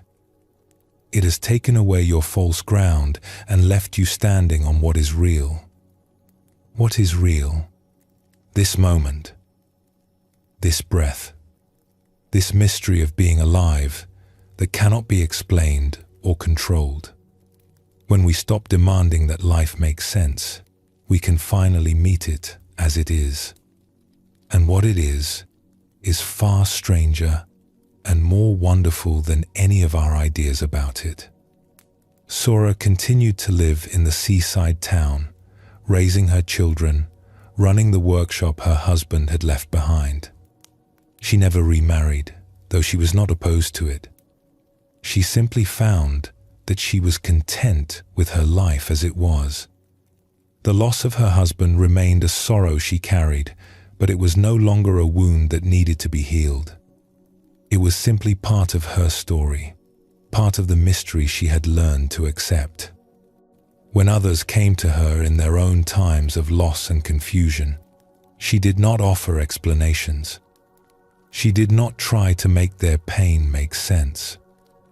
She simply sat with them, as the old woman had sat with her, letting them feel what they needed to feel without rushing toward understanding. "Life does not owe us explanations," she would tell them. "We want things to make sense because it makes us feel safe. But real safety does not come from understanding. It comes from being present with what is, even when what is breaks our hearts." This story shows us how life itself can become a teacher of the great doubt. Sora did not choose to question her beliefs. Her beliefs were shattered by circumstances beyond her control. But in the wreckage of her certainty, she found something more real than what she had lost. Zen teaches that our ideas about life are not the same as life itself. We build mental models of how things work, and these models can be useful, but they are always incomplete. always partial, always missing something essential. When life disrupts our models, we have a choice. We can try to rebuild them, patching the holes with new explanations.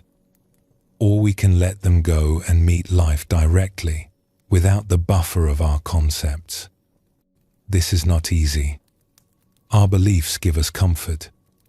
They make us feel that we understand, that we have some control, that the world is predictable and safe.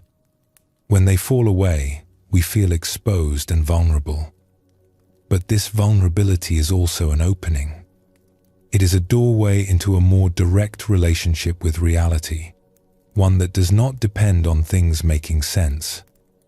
The Buddha taught that suffering comes from clinging, and one of the things we cling to most tightly is our understanding. We want to know why things happen. We want life to follow rules we can learn and apply. When it refuses to cooperate, we suffer.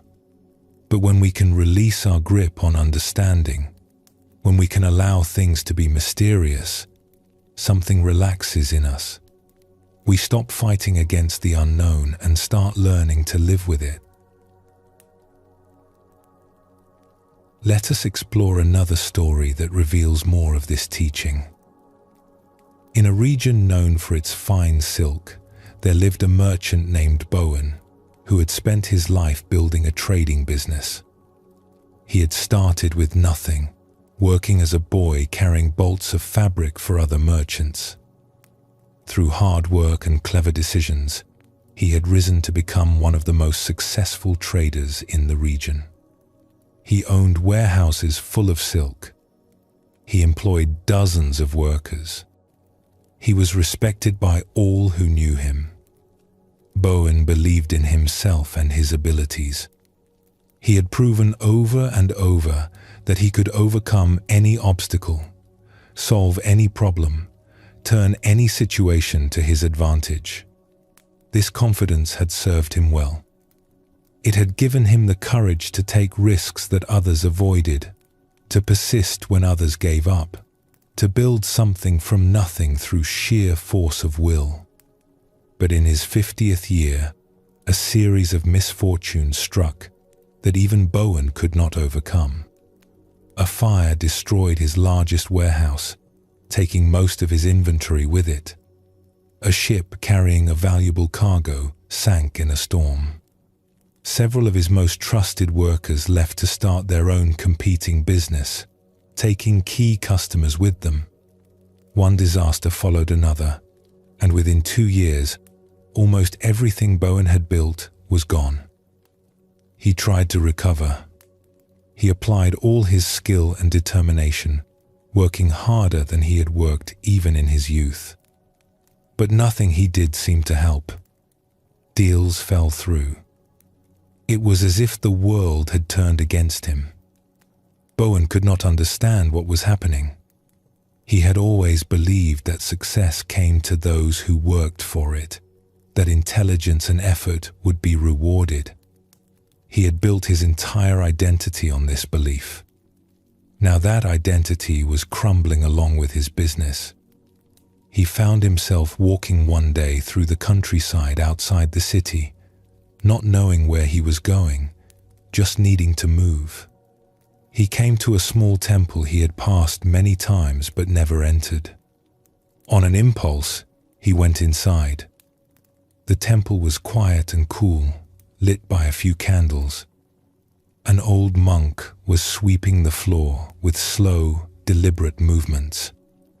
He looked up when Bowen entered and nodded a greeting. Bowen sat down on a bench, suddenly very tired.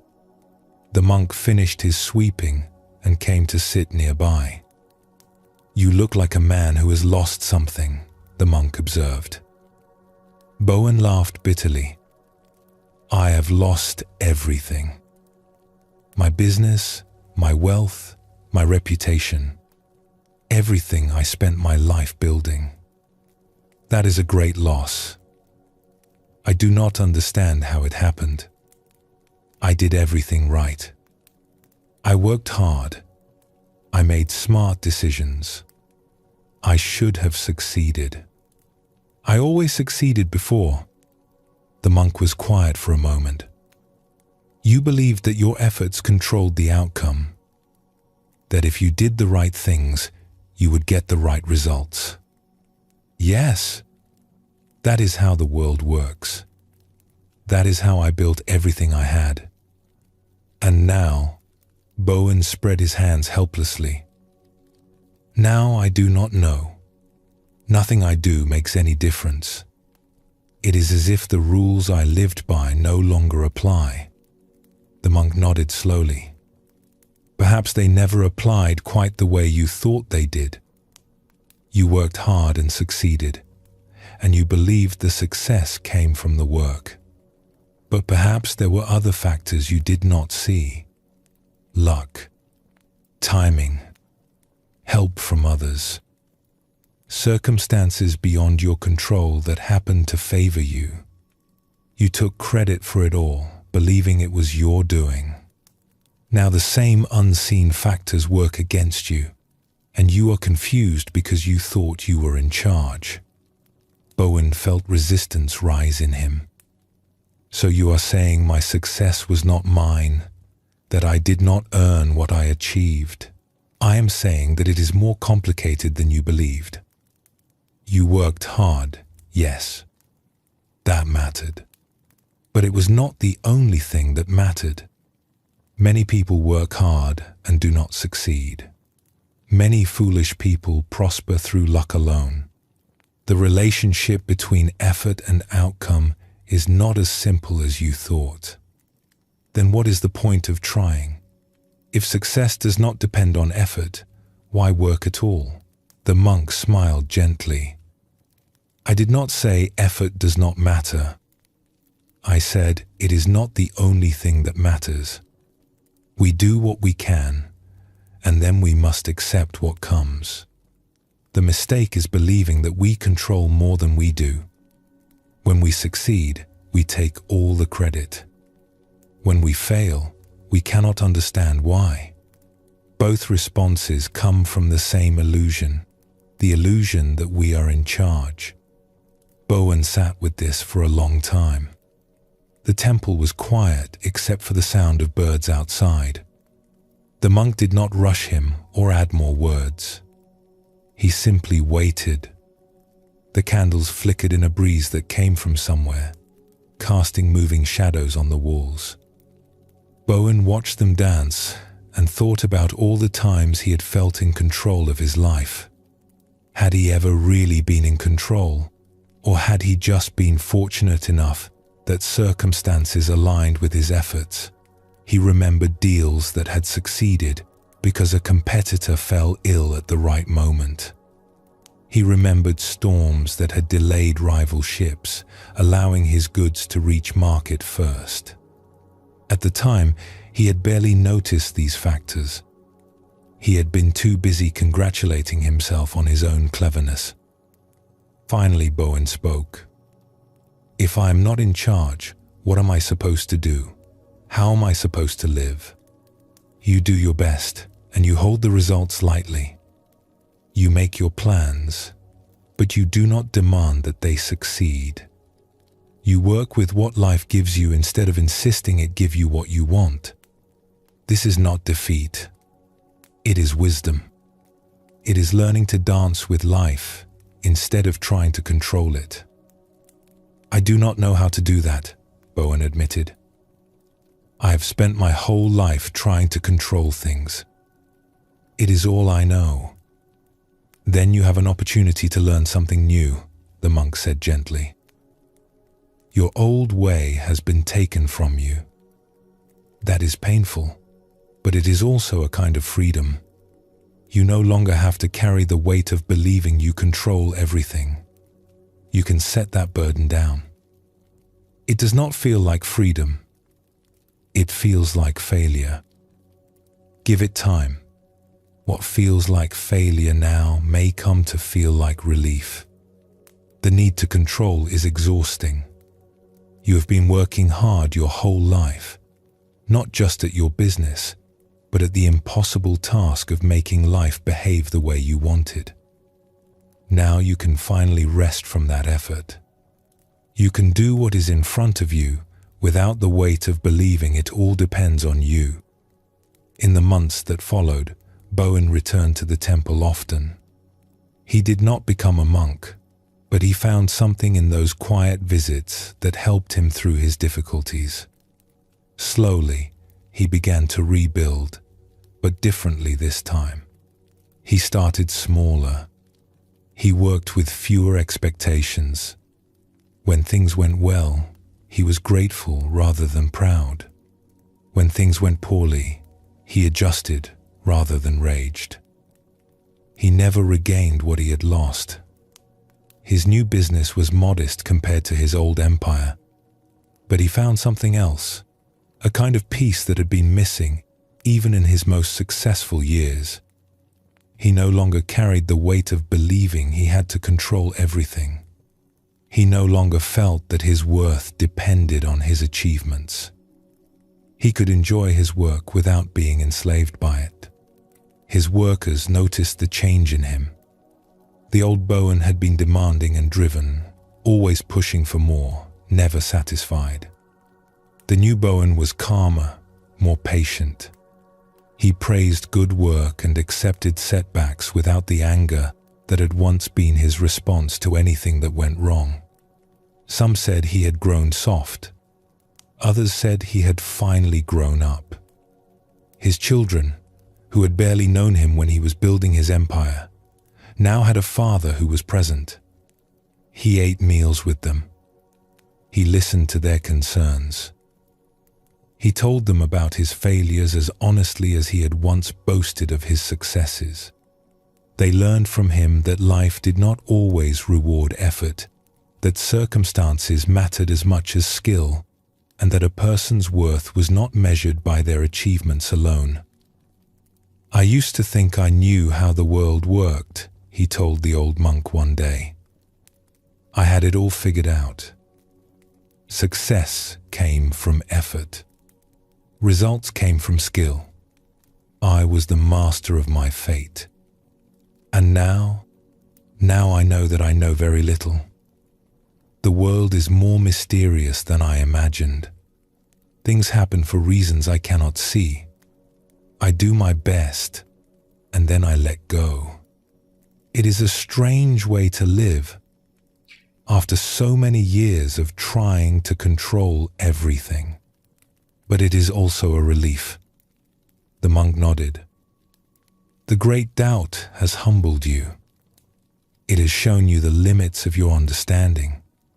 This is not a loss, though it may feel like one. It is the beginning of a wiser way to live." Both Sora and Bowen had their certainties stripped away by circumstances they did not choose, and both found, in the wreckage of what they had believed, a more honest relationship with life. Their stories remind us that the great doubt is not always something we seek. Sometimes it finds us, breaking through our defenses, whether we are ready or not. Zen does not promise that life will be easy or that understanding will make it so. What it offers instead is a way of meeting difficulty that does not depend on things making sense. When we can sit with what we do not understand, when we can accept mystery instead of demanding explanations, we find a ground that cannot be shaken because it does not require certainty in the first place. Take a breath now and let your body soften. Whatever you think you know or do not know, this moment is simply here, asking nothing of you.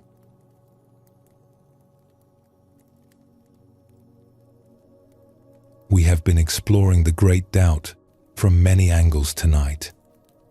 We have seen how certainty can become a prison, how questions can open doors that answers never could, how the courage to not know brings us closer to what is real. We have witnessed what happens when life itself shakes our foundations and invites us into deeper inquiry. Now we come to something even more simple and profound. What if the question itself is the path? What if the seeking is not a means to an end, but the very thing we are looking for? We usually think of questions as problems to be solved. We ask because we want to know. We seek because we want to find. The question is uncomfortable, and the answer brings relief. This is how we learn to relate to not knowing from our earliest years. Not knowing is a problem. Knowing is the solution. But Zen points to another possibility. Some questions are not meant to be answered. They are meant to be lived. When we stop trying to solve them and start letting them guide us, something shifts. The question becomes a companion rather than an obstacle. The seeking becomes a way of being rather than a task to complete. This is the deeper teaching of the Great Doubt. It is not about finding the right answers. It is about developing a certain quality of attention, a willingness to stay open and wondering, a trust in the inquiry itself. When we live this way, each moment becomes fresh. Each experience becomes an invitation to look deeper. We are no longer rushing toward conclusions. We are present with the mystery as it unfolds. Let us explore a story that shows how one seeker discovered this truth. In a valley where cherry trees bloomed each spring with breathtaking beauty, there lived a young man named Koji, who had been searching for peace his entire adult life. He had tried many things. He had studied with teachers who promised answers. He had practiced disciplines that were supposed to bring enlightenment. He had read countless books and traveled to distant places seeking wisdom. But peace remained just out of reach, like a butterfly that flew away each time he tried to grasp it. Koji was not lazy or insincere. He worked hard at his seeking. He followed instructions carefully. He gave himself fully to each path he tried. But sooner or later, each path disappointed him. The answers he found did not satisfy. The practices he mastered did not bring the peace they promised. Something was always missing. By the time he was 35, Koji was exhausted and discouraged. He had spent half his life seeking and had nothing to show for it. He began to wonder if peace was even possible, or if it was just a dream that some people chased forever without ever catching.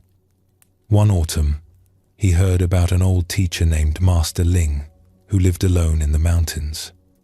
People said she was different from other teachers. She did not promise answers or teach techniques. People who visited her often came back changed, though they could rarely explain how or why. Koji decided to make one last attempt.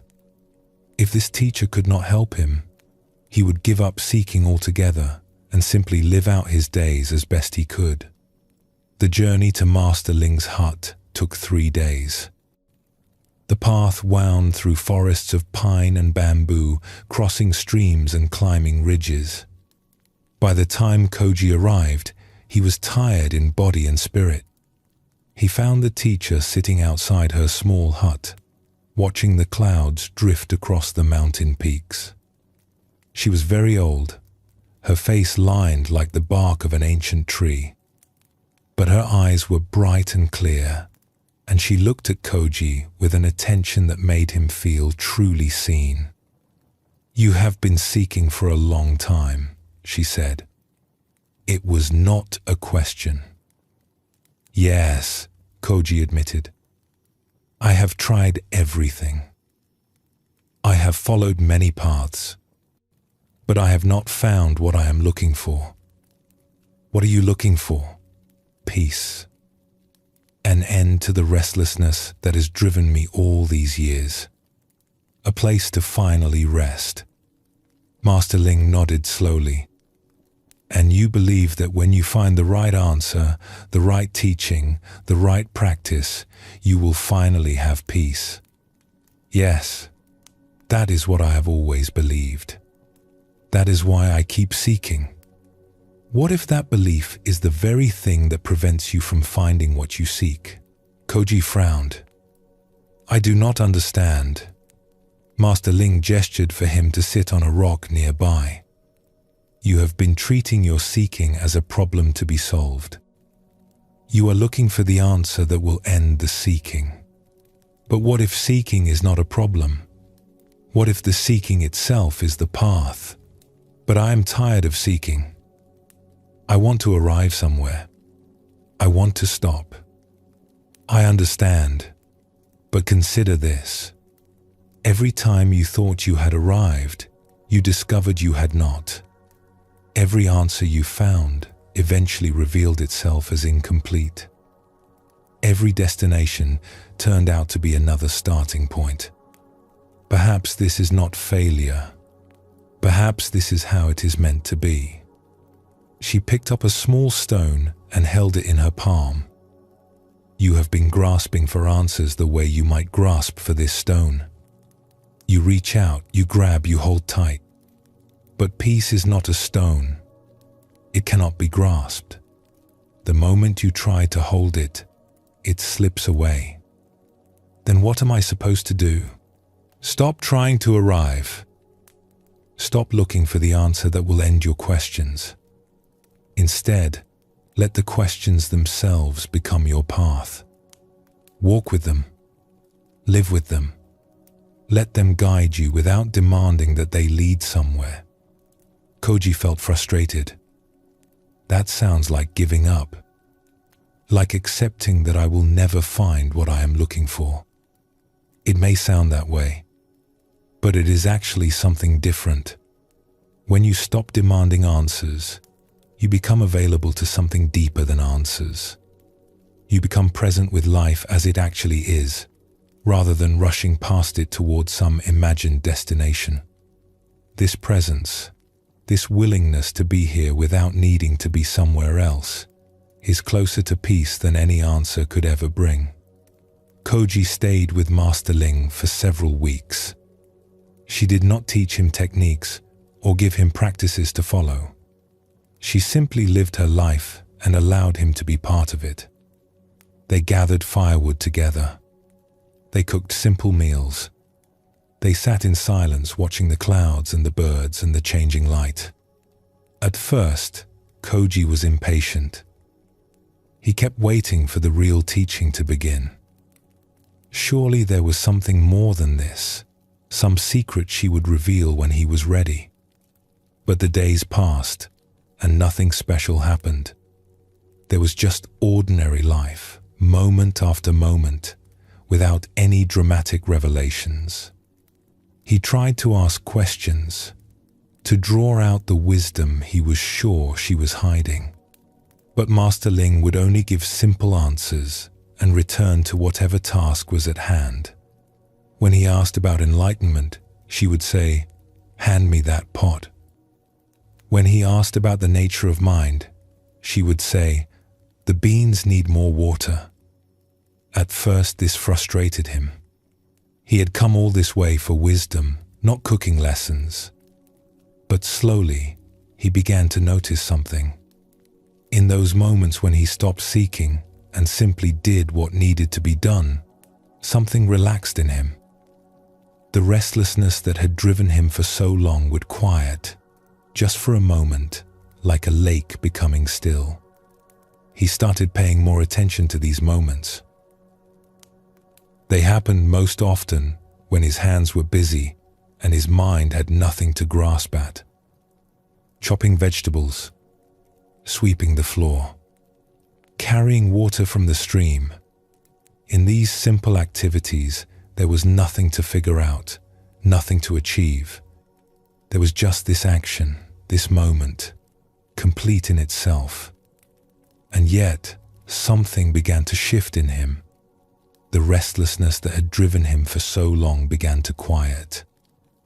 Not because he had found an answer, but because he had stopped demanding one. He was simply here, chopping wood, carrying water, watching clouds. The questions he had carried for so long were still there, but they no longer felt like burdens. They felt more like companions, walking beside him through his days. One evening, sitting with Master Ling as the stars emerged, Koji tried to put words to what he was experiencing. "I have not found the answer I was looking for," he said. "But somehow that no longer seems to matter. The question is still here, but it feels different. It feels like part of me, rather than a problem I need to solve." Master Ling smiled. "You are beginning to understand. The question was never your enemy. It was your seeking that made you suffer, not your not knowing. When you stop fighting against not knowing, when you let the question be what it is without demanding it go away, something opens. You find that you can live with uncertainty. You find that peace does not require answers. But what about all those years I spent seeking? Were they wasted? Nothing is wasted. Your seeking brought you here. Your exhaustion with seeking opened you to something new. Even the paths that disappointed you taught you something, if only that they were not what you needed. The journey is never wasted, even when it does not lead where we expected." Koji thought about this. He remembered all the teachers he had studied with, all the practices he had tried, all the books he had read. At the time, each disappointment had felt like failure. But now he could see that each one had been necessary. Each one had stripped away something false, had shown him what peace was not, had prepared him for this moment of finally letting go. "So the seeking was the path all along," he said slowly. "I thought I was trying to get somewhere, but the trying itself was where I needed to be. Yes, but you could not see that while you were demanding a destination. You had to exhaust yourself, had to give up hope of arriving before you could recognize that you had never really left. The peace you were seeking was always here, hidden beneath your seeking."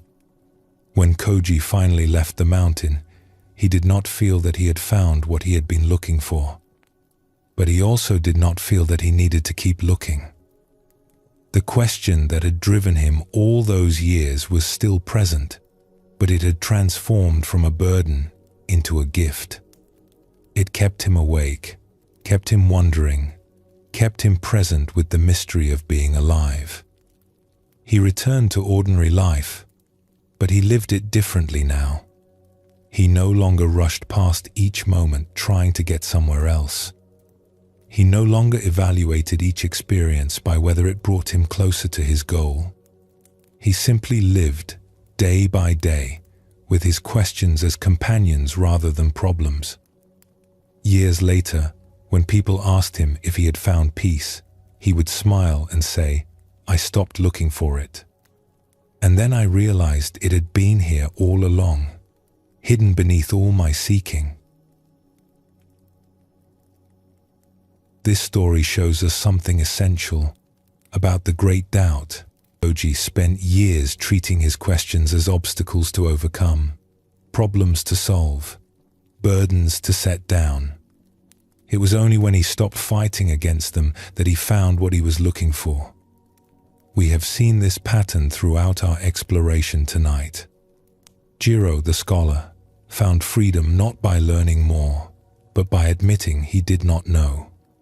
Hana the potter rediscovered her art by letting go of her mastery and wondering again. Mira the guide found her way when her maps failed, and she had to see with fresh eyes. Sora found peace not by understanding her husband's death, but by accepting that it could not be understood.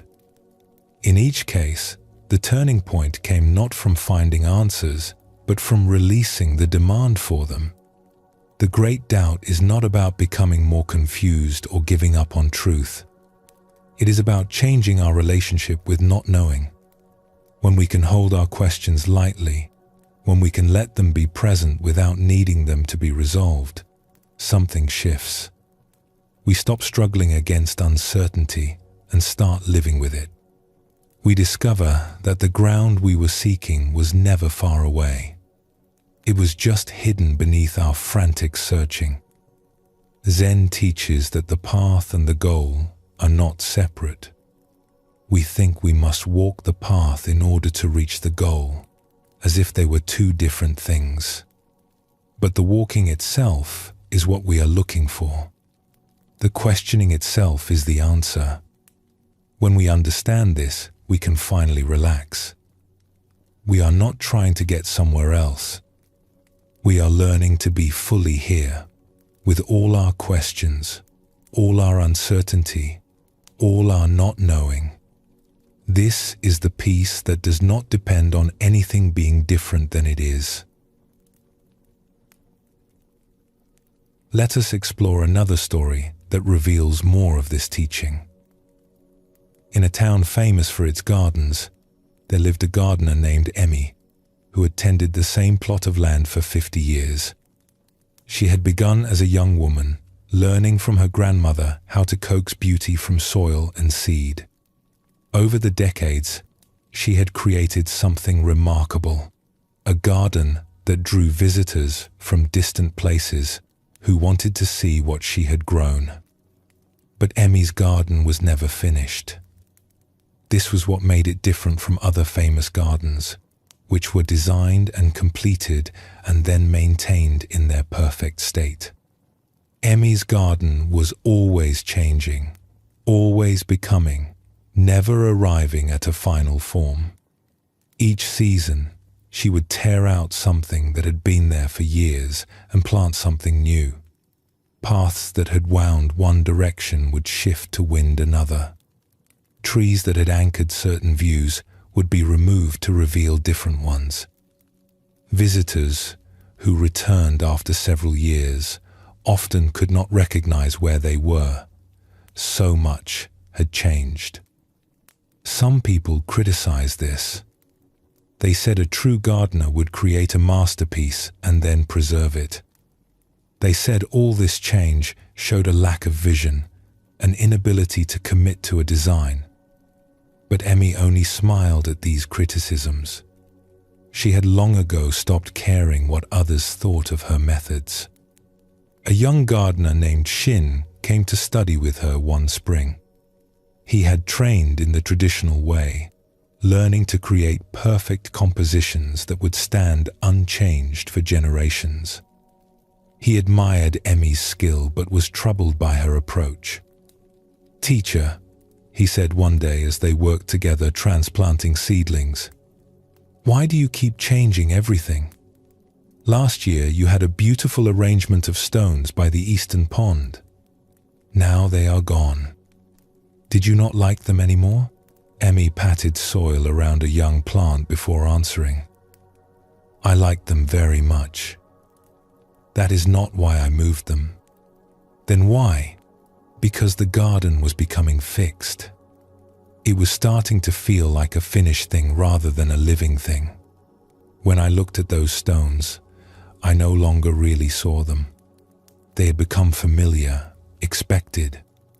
By moving them, I could see the space fresh again." Shin frowned. "But is the goal not to create something perfect? Something that does not need to change?" Emmy sat back on her heels and looked at the young man. "That is what I was taught too when I was your age. I spent many years trying to create the perfect garden, the arrangement that would be complete and final. But I always failed. No matter what I did, I would look at it and see something that could be different, something that was not quite right." "So you gave up on perfection?" "Seeking itself, in the constant attention, the endless willingness to see and respond. The garden is most alive when it is changing. When it becomes fixed, something dies in it, even if it looks beautiful to visitors who do not know any better."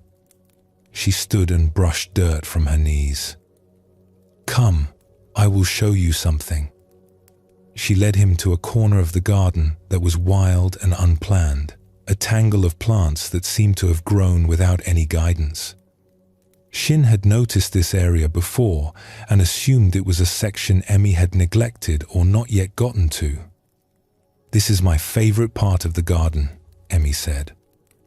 Shin looked at the chaos of leaves and flowers and vines. "But it has no design. It is just random growth." "Yes, and it is the most alive corner of the entire garden. I do not plan it. I do not shape it. I simply let it grow and watch what happens. It teaches me more than all my careful arrangements." "What does it teach you?" Emmy was quiet for a moment, watching a bee move from flower to flower. "It teaches me that life does not need my control to be beautiful. It teaches me that there is wisdom in things I did not plan. It teaches me to stay humble, to keep questioning, to never assume I know best." She turned to face Shin directly. "You want to create the perfect garden. That desire will drive you to do excellent work. But if you cling to it too tightly, it will also make you suffer. You will never be satisfied. You will always see flaws. The goal will always be just out of reach. What is the alternative? Fall in love with the gardening itself, not the garden. Let the process be the point. When you are planting, just plant. When you are pruning, just prune. When you are standing back looking at what you have done, really look with fresh eyes, as if you had never seen it before. The garden will never be perfect, but the gardening can be complete in each moment, if you give yourself fully to it. Shin stayed with Emmy for 3 years. He learned techniques and principles, but more importantly, he learned a way of being with his work. He stopped trying to arrive at a final result and started attending to each moment of the process. He stopped judging his garden against an imaginary ideal and started really seeing what was actually there. There were difficult moments in this learning. Shin would create something beautiful, something he was proud of, and Emmy would suggest changing it. At first he resisted. Why tear down what was working? Why disturb what was good? But Emmy was patient and persistent. "Your attachment to what you have made is blinding you," she told him once. "You cannot see this corner of the garden anymore because you have decided it is finished. But nothing is ever finished. When you believe it is, you stop seeing. You stop wondering. You stop being a gardener and become a guard, protecting what is, rather than discovering what could be." Slowly, Shin began to understand. He practiced letting go of his creations, not because they were bad, but because the letting go itself was part of the practice. Each time he released something he had made, he felt a brief pain followed by a surprising freedom. His eyes would open to possibilities he had not seen before. The garden would become new again. He also spent many hours in the wild corner, the untended space that Emmy loved so much. At first he only observed, watching how the plants competed and cooperated, how some thrived and others faded, how the whole system found its own balance without any guidance from him. But gradually, he began to feel something deeper, a kind of trust in the process of life itself, a willingness to let things unfold without needing to control them. When he finally left to create his own garden, Emmy gave him a single seed as a parting gift. "Plant this," she said, "and watch it grow. Do not plan what you want it to become. Let it show you. Let it teach you. And when it is fully grown, consider removing it and planting something else. The garden is not the point. The gardening is the point. Never forget that. Years later, Shin's garden became famous in its own right. Visitors noticed something unusual about it. Like Emmy's, it was always changing, always becoming, never fixed in a final form. And like Emmy's, it had a wild corner where nature was allowed to do as it pleased. When people asked Shin about his approach, he would tell them about his teacher and the seed she had given him. "She taught me that the question is the path," he would say. "I am always asking what this garden wants to become. I will never have a final answer." And that is exactly as it should be. Both Koji and Emmy discovered the same truth from different directions. Koji learned that his spiritual seeking was not a problem to be solved, but a way of being to embrace. Emmy learned that her gardening was not a means to an end, but an end in itself. For both of them, the shift came when they stopped rushing toward completion and started appreciating the journey itself. This is what the great doubt looks like when it matures into wisdom. The questions do not go away. The seeking does not end, but our relationship with them transforms completely. We are no longer burdened by what we do not know. We are enriched by it. Each question becomes an invitation to look deeper. Each moment of not knowing becomes an opportunity to see fresh. We can see how this connects to everything we have explored tonight. The scholar Jiro had to admit he did not know before wisdom could find him. The farmer Taro had to sit with his question without answering it before something opened. When we stop treating our not knowing as a problem, it becomes a doorway. When we stop fighting against uncertainty, it becomes a companion. The Buddha taught that clinging causes suffering, and this includes clinging to goals and destinations. When we demand that our journey take us somewhere, when we measure each step by how much closer it brings us to arrival, we miss the step itself. But when we can release this demand, when we can let each moment be complete in itself, we discover a peace that does not depend on getting anywhere at all. This is perhaps the deepest teaching of the great doubt. Not that we should doubt everything and trust nothing, but that we should hold our questions with love rather than frustration. Our not knowing is not a failure. It is what keeps us alive, curious, open to what each moment might bring. The question is not an obstacle on the path. The question is the path itself. Take a slow breath and feel yourself here, present in this moment. The questions can rest beside you like old friends, asking nothing, offering their quiet company.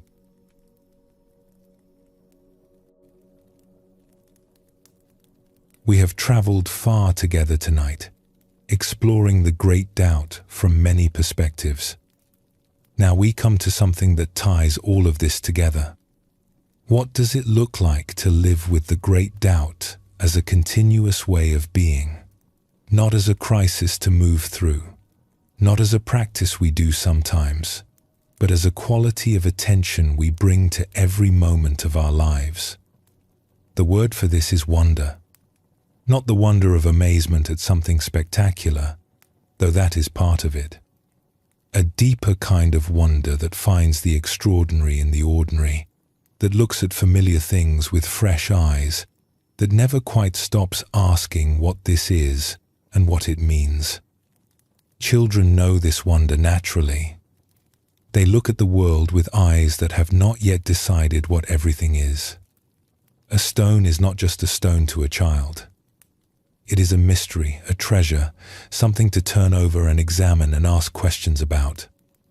But as we grow older, we learn to label things and move on. We think we know what a stone is, so we stop really seeing it. The wonder fades as our certainties accumulate. The great doubt invites us to recover this wonder, not by forgetting what we have learned, but by holding it lightly enough that we can still be surprised.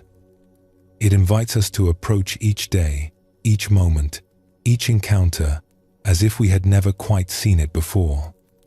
Because in truth, we have not.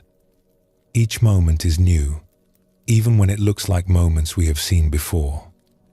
Let us explore a story that shows how one man discovered this way of living. In a village at the foot of a great mountain, there lived an old man named Goro, who was known for his unusual way of being in the world. He had lived in the village his entire life, over 80 years, and had never traveled more than a day's walk from where he was born.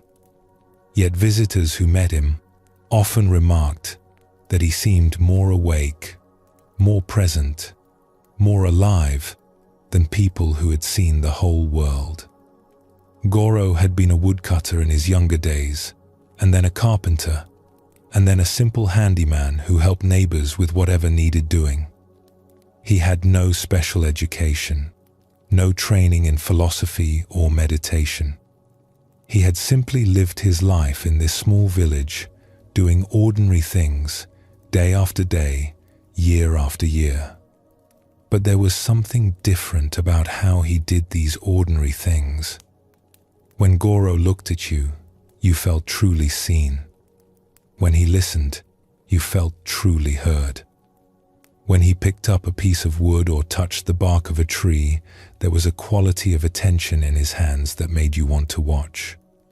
He moved through the world as if everything in it was interesting, as if he had never quite figured it all out. A young woman named Nori had grown up watching Goro and wondering about him. She had always been restless, hungry for something more than village life could offer. She dreamed of traveling to distant cities, of having adventures, of learning great things from famous teachers. The village felt small and dull to her, the same faces and the same routines day after day. But whenever she encountered old Goro, she felt something she could not explain. A kind of stillness came over her in his presence. The restlessness would quiet just for a moment, and she would wonder what he knew that she did not. One autumn morning, she found him sitting on a bench outside his small house, watching the leaves fall from a maple tree. She had walked past this tree 1,000 times without really noticing it. But Goro was watching it as if it were the most fascinating thing in the world. She sat down beside him. For a while, they watched the leaves together in silence. Each one drifted down in its own way, spinning and floating, catching the light as it fell. "I am leaving the village soon," Nori said finally. "I'm going to the capital to study.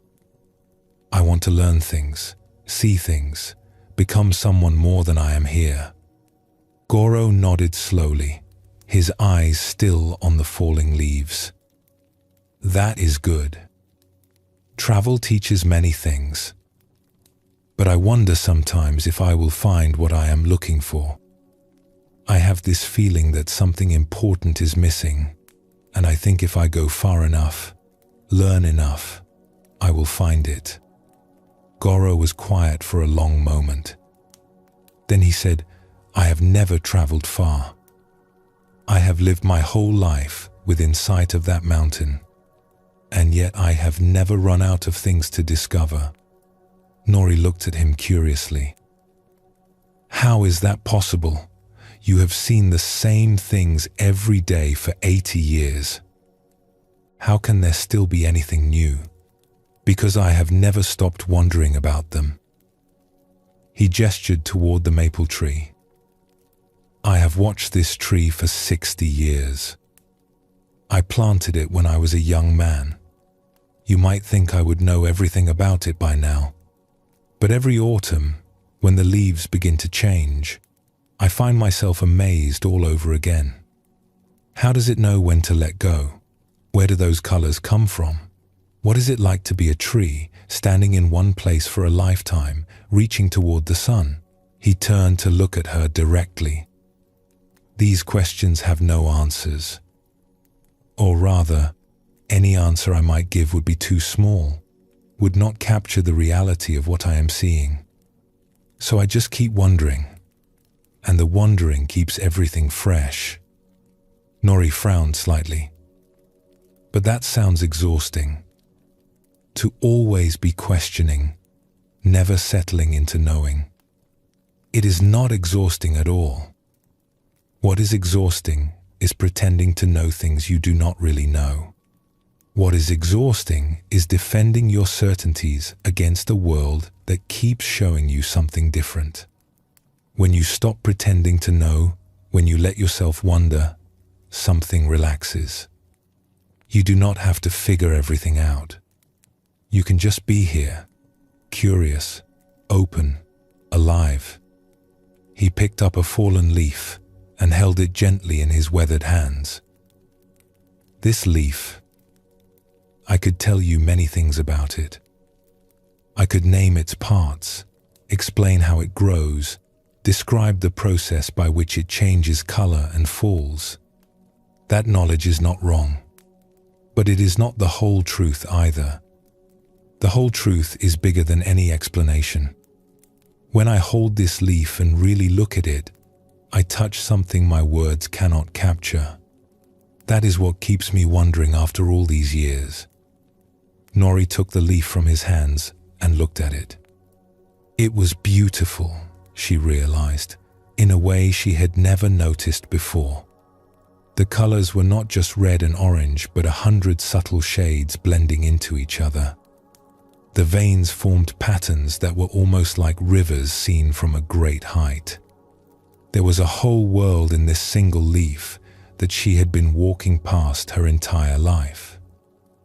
"I see what you mean," she said softly. "I have looked at leaves 1,000 times without ever really seeing them."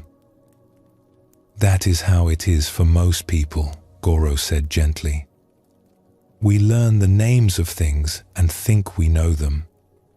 We put them in categories and move on. But the names are not the things. The categories are not the reality. When we can set aside what we think we know and look with fresh eyes, everything becomes new again." "How do you do it?" Nori asked. "How do you keep wondering after so many years? I would think the newness would wear off eventually."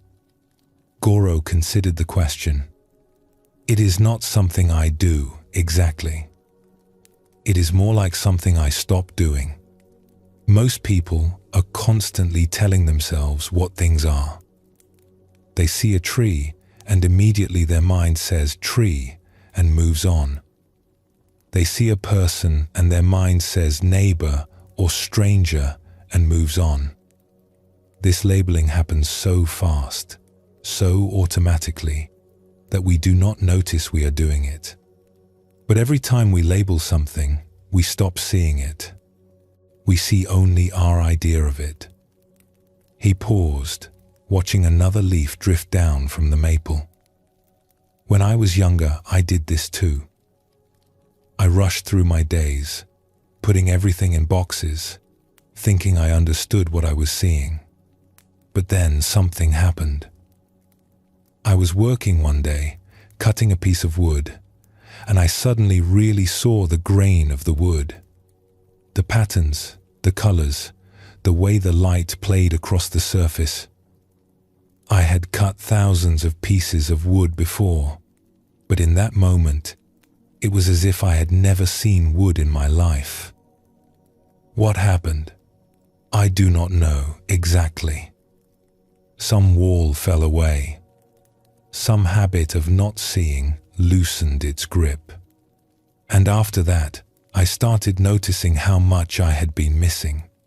The world had always been full of wonders. I had just been too busy naming them to notice. Nori did leave for the capital, as she had planned. She studied with teachers and read books and saw many things she had never seen before. The world was vast and various, and she was glad she had traveled. But something Goro had shown her stayed with her through all her journeys. She found herself looking at things differently, questioning her certainties, wondering about what she thought she knew. The great monuments of the capital were impressive, but so was a single leaf when she really looked at it. The famous teachers had much to share, but so did an old man who had never left his village. Years later, when she returned home, she went to visit Goro. He was very old now, rarely leaving his house, but his eyes were still bright with that same quality of attention she remembered. "I traveled far," she told him. "I learned many things, but the most important thing I learned was something you showed me before I left." "What was that?" "That wonder is not about how far you go or how much you see. It is about how you look at whatever is in front of you. I could travel the whole world and still miss everything if I thought I already knew what I was seeing. Or I could stay in one place my whole life and never run out of discoveries if I kept wondering." She paused, remembering all the places she had been, all the things she had seen. The great temples and busy markets, the mountains and rivers and foreign faces. They had been wonders, every one of them. But so had the maple tree in front of Goro's house. So had the familiar streets of her village. The wonder had not been in the places. It had been in her way of seeing. "I used to think this village was too small for me," she continued. "I thought I needed to go somewhere bigger, somewhere more exciting. But now I see that no place is small if you really look at it. And no place is big enough if you are not really looking." Goro smiled, that gentle smile she remembered from childhood. "You have learned well. The world is infinite, not because it is large, but because it cannot be exhausted by our understanding. Every leaf, every stone, every face contains more than we can ever fully know. When we remember this, we can never be bored. We can never run out of things to discover.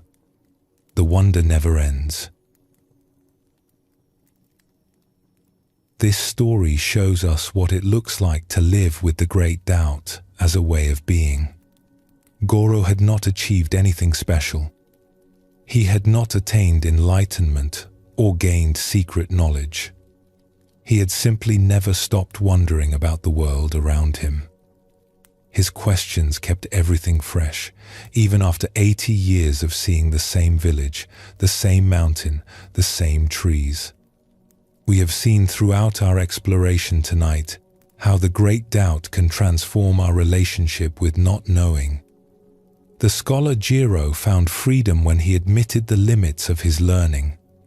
The potter Hana rediscovered her art when she approached her clay with fresh questions. The widow Sora found peace when she stopped demanding that her loss make sense. The seeker Koji found rest when he stopped trying to arrive and let the journey be enough. What Goro shows us is that this transformation does not have to be a one-time event. It can become a way of living, a continuous openness to wonder that colors every moment of our days. The great doubt is not something we practice only in crisis or meditation. It can be present in how we look at a falling leaf, how we listen to a friend, how we taste our food, how we feel the air on our skin. Zen teaches that enlightenment is not a destination, but a way of seeing. It is not something we achieve once and then possess forever. It is something we practice moment by moment, staying awake to the freshness of each experience, releasing our grip on what we think we know. When we live this way, ordinary life becomes extraordinary. The familiar becomes mysterious again. we discover that we have been walking through a world of wonders all along, too busy with our certainties to notice. Let us explore another story that reveals more of this teaching. In a town known for its school, there lived a teacher named Master Shu, who had an unusual way of instructing his students. Where other teachers gave lectures and explanations, Master Shu asked questions. Where others provided answers, he offered more questions. Some students found this frustrating. Others found it liberating. Shu had been teaching for over 30 years. He had begun in the traditional way, filling his students with knowledge, testing them on what they had memorized, measuring their progress by how many right answers they could give. He had been good at this kind of teaching, and his students had done well by the usual measures. But somewhere along the way, he had begun to feel that something was missing. His students could recite facts and repeat arguments, but there was a deadness in their eyes when they did so. They were not really thinking. They were just retrieving information he had stored in their minds. The knowledge had not come alive in them. He started experimenting with a different approach. Instead of telling students what to think, he began asking them questions that made them think for themselves. Instead of giving answers, he would respond to their answers with more questions, pushing them deeper, helping them discover the limits of what they thought they knew. At first, many students resisted. They wanted to be told the right answers. They wanted to memorize and move on. The constant questioning made them uncomfortable. But those who stayed with it began to change. Their eyes came alive. They started thinking instead of just remembering. They discovered that learning was not about collecting answers, but about deepening questions. A young man named Haru came to study with Master Shu, hoping to gain knowledge that would help him succeed in life. He was ambitious and clever, quick to grasp ideas and eager to show what he knew. He expected to impress his teacher with his intelligence. But Master Shu did not seem interested in being impressed. When Haru gave clever answers, the teacher would simply ask another question. When Haru displayed his knowledge, Shu would probe until he found the edges of that knowledge, the places where certainty gave way to confusion. "Why do you keep questioning me?" Haru asked one day, frustrated. "I gave you the correct answer." "Why is that not enough?" Master Shu smiled gently. "The correct answer is like a door that is closed. It ends the inquiry. But I am not interested in ending your inquiry. I am interested in opening it wider. But what is the point of learning if not to find the right answers? The point of learning is to become more alive, to see more clearly, to think more deeply. Answers can help with this, but they can also hinder. When you believe you have the right answer, you stop looking. You close the door. The world becomes smaller. He picked up a brush and drew a circle on a piece of paper. This circle represents what you know. Everything inside is familiar territory. You have explored it, mapped it, understood it.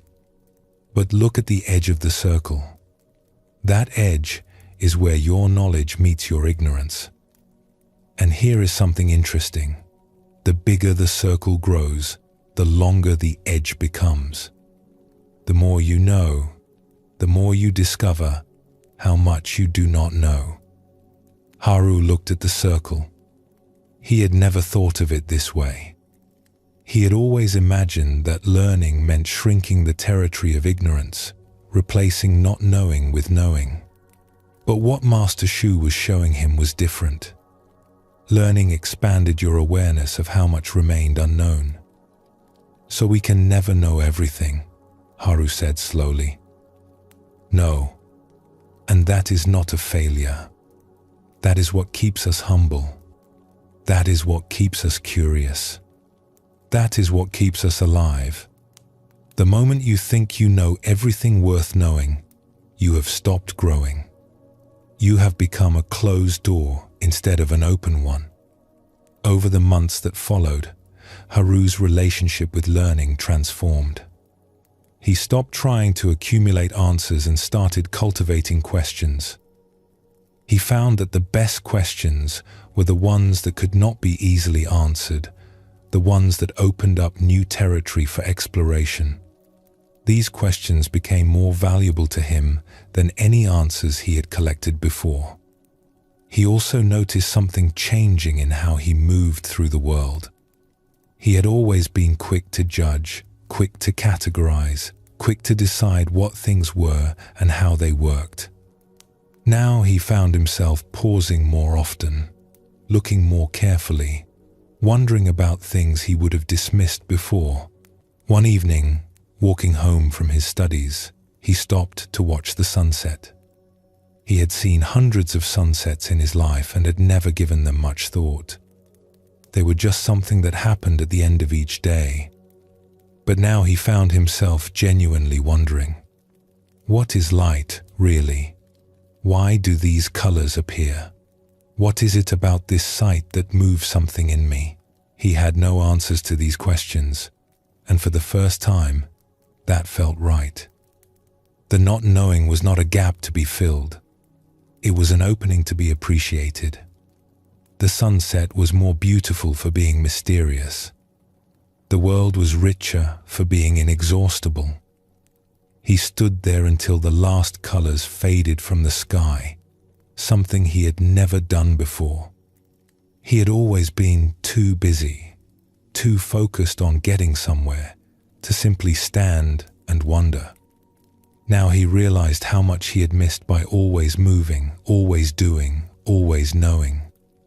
The next day, he told Master Shu about the experience. "You are beginning to understand," the teacher said. "Knowledge is useful, but wonder is precious. Knowledge tells you what something is called, how it works, where it fits in your categories. Wonder lets you meet it fresh, without all those filters. Both have their place. But most people have too much knowledge and too little wonder. You are learning to restore the balance." "Will I always be able to see this way?" Haru asked. "Or will the newness fade over time? That depends on you. The habit of labeling and moving on is strong. It will try to reassert itself. You will have to keep choosing wonder, keep reminding yourself to really look, really listen, really be present. It is a practice, like any other. The more you do it, the more natural it becomes. But it is never automatic. It always requires a kind of gentle attention. When Haru eventually became a teacher himself, he carried Master Shu's approach with him. He asked questions more than he gave answers. He pushed his students to the edges of their knowledge and helped them become comfortable there. He taught them that wisdom was not about having answers, but about being able to live gracefully with questions. The truly wise person, he would tell them, echoing what his own teacher had shown him, is not the one who knows the most. It is the one who remains curious, the one who never stops wondering, the one who meets each moment with fresh eyes, ready to be surprised. Some students flourished under this teaching. Others went elsewhere, looking for certainty that Haru could not provide. But those who stayed discovered something precious. They learned to love their questions. They learned to see not knowing as a gift rather than a burden. They learned that the world was bigger and stranger and more wonderful than any answer could contain. Both Goro and Master Shu show us what it means to live in wonder as a continuous practice. Goro found infinite discovery in a single village by never stopping his questioning. Shu taught his students that wisdom lives at the edge where knowing meets not knowing, and that this edge expands the more we learn. This is the mature fruit of the great doubt. It begins perhaps in crisis or confusion, when our certainties fail and we are forced to question. But it does not have to end there. It can grow into a way of being that transforms everything. The world becomes fresh again. Ordinary things reveal hidden depths. We discover that boredom and staleness were never about the world being dull. They were about us forgetting to wonder. Zen teaches us that every moment is an opportunity for awakening. Not because special moments contain special truths, but because any moment, fully met with presence and openness, reveals the mystery at the heart of existence. When we approach life with the great doubt as our companion, we stop sleepwalking through our days.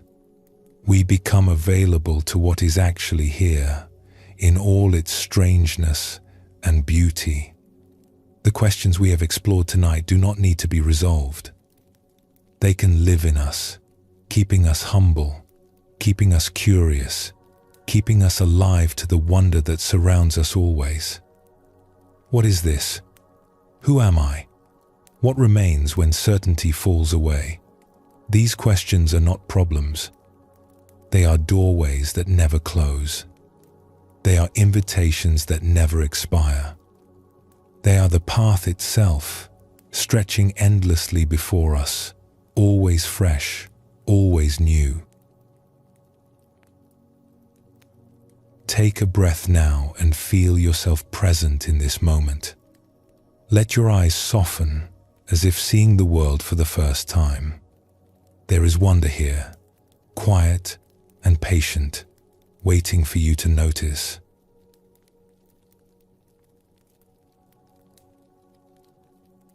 We have journeyed together through many facets of the great doubt tonight. Now we come to the final teaching of the evening, the place where all of this leads. After all the questioning, after all the wondering, after all the releasing of certainty, what remains? Where does the great doubt finally bring us to rest? The answer is beautifully simple. It brings us here, to this moment, to this breath, to the quiet presence that exists before all our questions and remains after they have done their work. The great doubt is not meant to leave us spinning forever in uncertainty. It is not a permanent state of confusion or anxiety. It is more like a fire that burns away what is false, leaving only what is real. And what is real, when we finally stop grasping for answers, is simply this: being here, being present, being at peace with not knowing, because we have discovered that peace was never about knowing in the first place. Zen masters sometimes speak of returning to ordinary mind after the great questioning has done its work. The seeker goes out into the wilderness of doubt, questions everything, loses all footing, and then, somehow, finds themselves back home, doing ordinary things, but seeing them with new eyes. The journey was necessary, but the destination was always right here. Tonight, as we prepare for rest, we can let the questions settle. They do not need to be resolved. They can simply be present, like old friends who have traveled far with us and now sit quietly by the fire. The not knowing that once felt like a problem can become a soft blanket, a permission to stop struggling, a doorway into peace. Let us explore a story that shows how one seeker found this rest. In a land of high plateaus and wide skies, there lived a woman named Kaya, who had spent most of her life searching. As a young woman, she had felt a longing she could not name. She asked the deep questions that the great doubt brings. Who am I? What is real? What remains when everything I cling to falls away? These questions opened her. They stripped away layers of assumption and habit. They showed her how much of her life had been built on foundations she had never examined. She saw how she had defined herself by her roles and achievements, and how those definitions had limited her. She saw how she had chased after happiness in things that could never truly satisfy. She saw how much fear and grasping had been running beneath the surface of her days. The searching was painful at times, disorienting, like walking through fog without a map. There were moments when she wanted to turn back, to return to the comfortable certainties she had left behind. But something in her knew that those certainties had been false, and she could not pretend to believe in them anymore. So she kept going, because she sensed that something true lay on the other side. Years passed. Kaya grew older. Her hair turned grey and her face lined with the marks of time. She was no longer the eager seeker she had been. The fire of her questioning had burned long and hot, consuming much of what she thought she knew. But she had not found the final answer she had been looking for. There had been glimpses, moments of clarity, experiences that hinted at something vast and free. But nothing permanent. Nothing she could hold on to. She began to wonder if she had been wrong all along. Perhaps there was no final answer. Perhaps all her seeking had been chasing a mirage. This thought brought a strange kind of grief, but also something else. A tiredness that went beyond the body. A willingness to stop that she had never felt before. One autumn evening, Kaya was sitting outside her small house, watching the sun set over the plateau. She had sat in this same spot countless times over the years. The view was familiar, the colors predictable, the routine of evenings settling well known. And yet, something was different. She noticed that she was not searching anymore.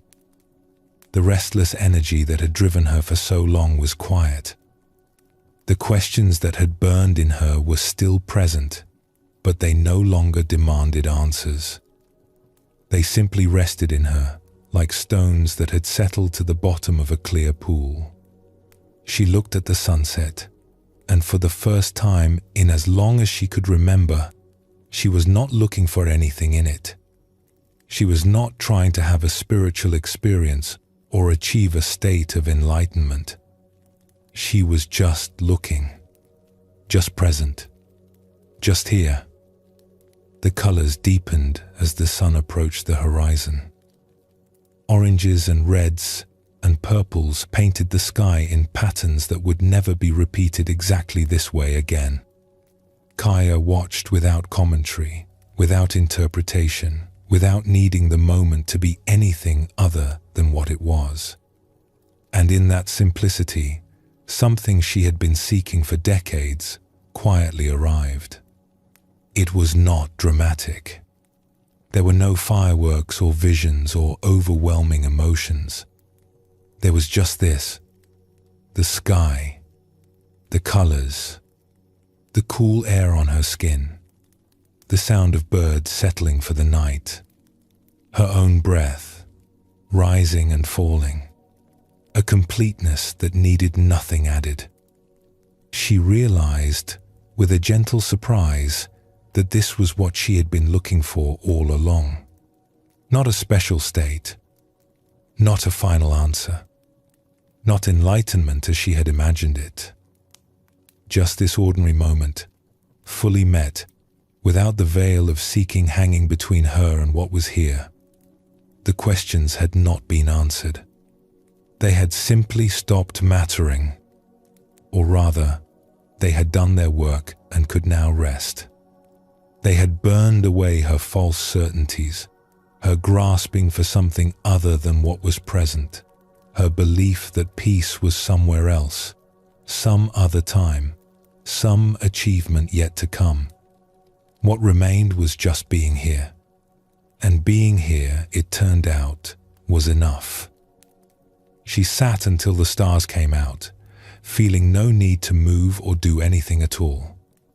The peace she had sought for so long was not an experience that came and went. It was more like the ground itself, always present, always supporting, whether she noticed it or not.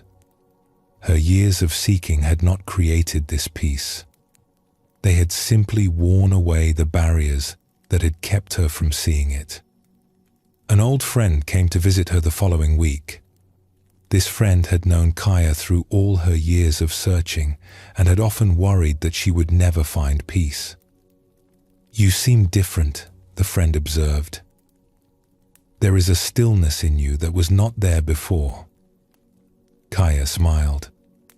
"I stopped looking." "Did you find what you were looking for?" Kaya considered the question. How could she explain what had happened? It was not that she had found something that had been hidden. It was more that she had stopped believing something was hidden. She had stopped waiting for a future moment when everything would finally be complete. "I found that what I was looking for was never missing," she said finally. "I was just too busy searching to notice it.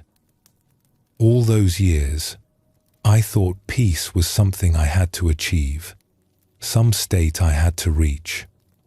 But peace was here all along, hidden underneath my seeking. When the seeking finally exhausted itself, peace was just here. It had been waiting patiently for me to stop running past it. So the searching was a waste.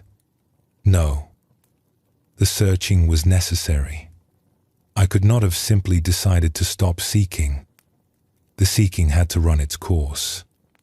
It had to burn through everything I thought I knew, everything I was grasping at, everything I believed would save me. Only when there was nothing left to seek did I discover that nothing had ever been missing." Her friend looked puzzled. "But you asked so many questions. You doubted everything. What happened to all that doubt?" Kaya looked out at the plateau, at the familiar landscape she had seen every day for years. "The doubt is still here. I still do not know who I am, not really. I still cannot explain what this life is or why anything exists. The questions remain, but they do not trouble me anymore. They have become companions rather than tormentors. I can rest with them now, without needing them to be answered." She paused, searching for words to express something that was difficult to capture. It is like the difference between a question that demands an answer and a question that simply opens you. For years, my questions demanded answers. They were urgent, driven, restless. Now they just open me. They keep me humble, curious, present. They remind me that I do not know, and that not knowing is not a problem. Not knowing is actually a kind of freedom. In the years that followed, people sometimes came to Kaya hoping she could teach them what she had found. She always felt a little uncomfortable with this because she did not feel she had anything special to teach. She had simply worn herself out with seeking until only presence remained. That was not a technique or a path. It was more like what happens when you stop running and finally let yourself rest. But she would sit with these visitors, and sometimes her presence alone seemed to help them. They would arrive full of questions and seeking, and something in her stillness would quiet them. Not because she gave them answers, but because she showed them what it looked like to be at peace with not having answers. "The great doubt is a gift," she would tell them. "It takes everything away that you do not really need. It burns through your false certainties and leaves only what is true. What is true is very simple. It is just this moment, this breath, this presence that does not need to know anything in order to be at peace. When you stop demanding answers, you discover that the questions themselves are a kind of grace. They keep you open. They keep you humble. They bring you back, again and again, to the only place where peace actually lives, which is right here, right now.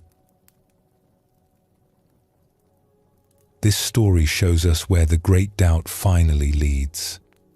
Kaya spent decades seeking, questioning, doubting, and in the end, she found herself right where she had always been, but seeing it with completely different eyes. The questions had not been answered. They had simply been transformed from burdens into blessings. Throughout our exploration tonight, we have seen this pattern again and again. The scholar Jiro found wisdom when he admitted he did not know. The potter Hana found her art alive again when she released her mastery and wondered. The guide Mira found her way when her maps failed, and she had to see fresh. The widow Sora found peace when she stopped demanding that her loss make sense. The merchant Bowen found freedom when he released his need to control. The seeker Koji found rest when he let the journey be the destination.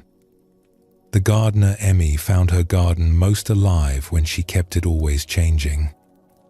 The old man Goro found infinite discovery in a single village by never stopping his wandering. Each of them discovered the same truth from a different angle. Not knowing is not a problem to be solved. It is a doorway to be entered. When we can rest in not knowing, when we can hold our questions lightly, when we can stop demanding that life makes sense before we will be at peace, something opens. We find ourselves at home in the mystery.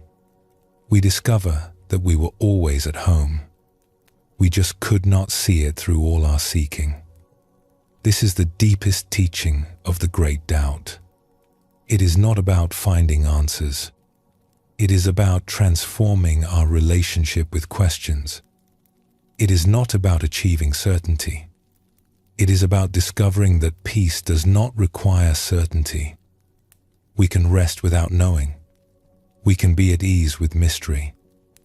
We can let the questions live in us as companions rather than tormentors, as openings rather than problems. Let us explore one final story that shows this truth. In a monastery where monks had practiced for many generations, there lived an old teacher named Master Wen, who was known for saying very little. Other teachers gave long lectures and detailed instructions. Master Wen mostly sat in silence. When students asked him questions, he would often just smile or nod or shake his head. Words, when they came from him, were rare and precious. A young monk named Taro had been at the monastery for several years. He had studied with the other teachers and learned many things.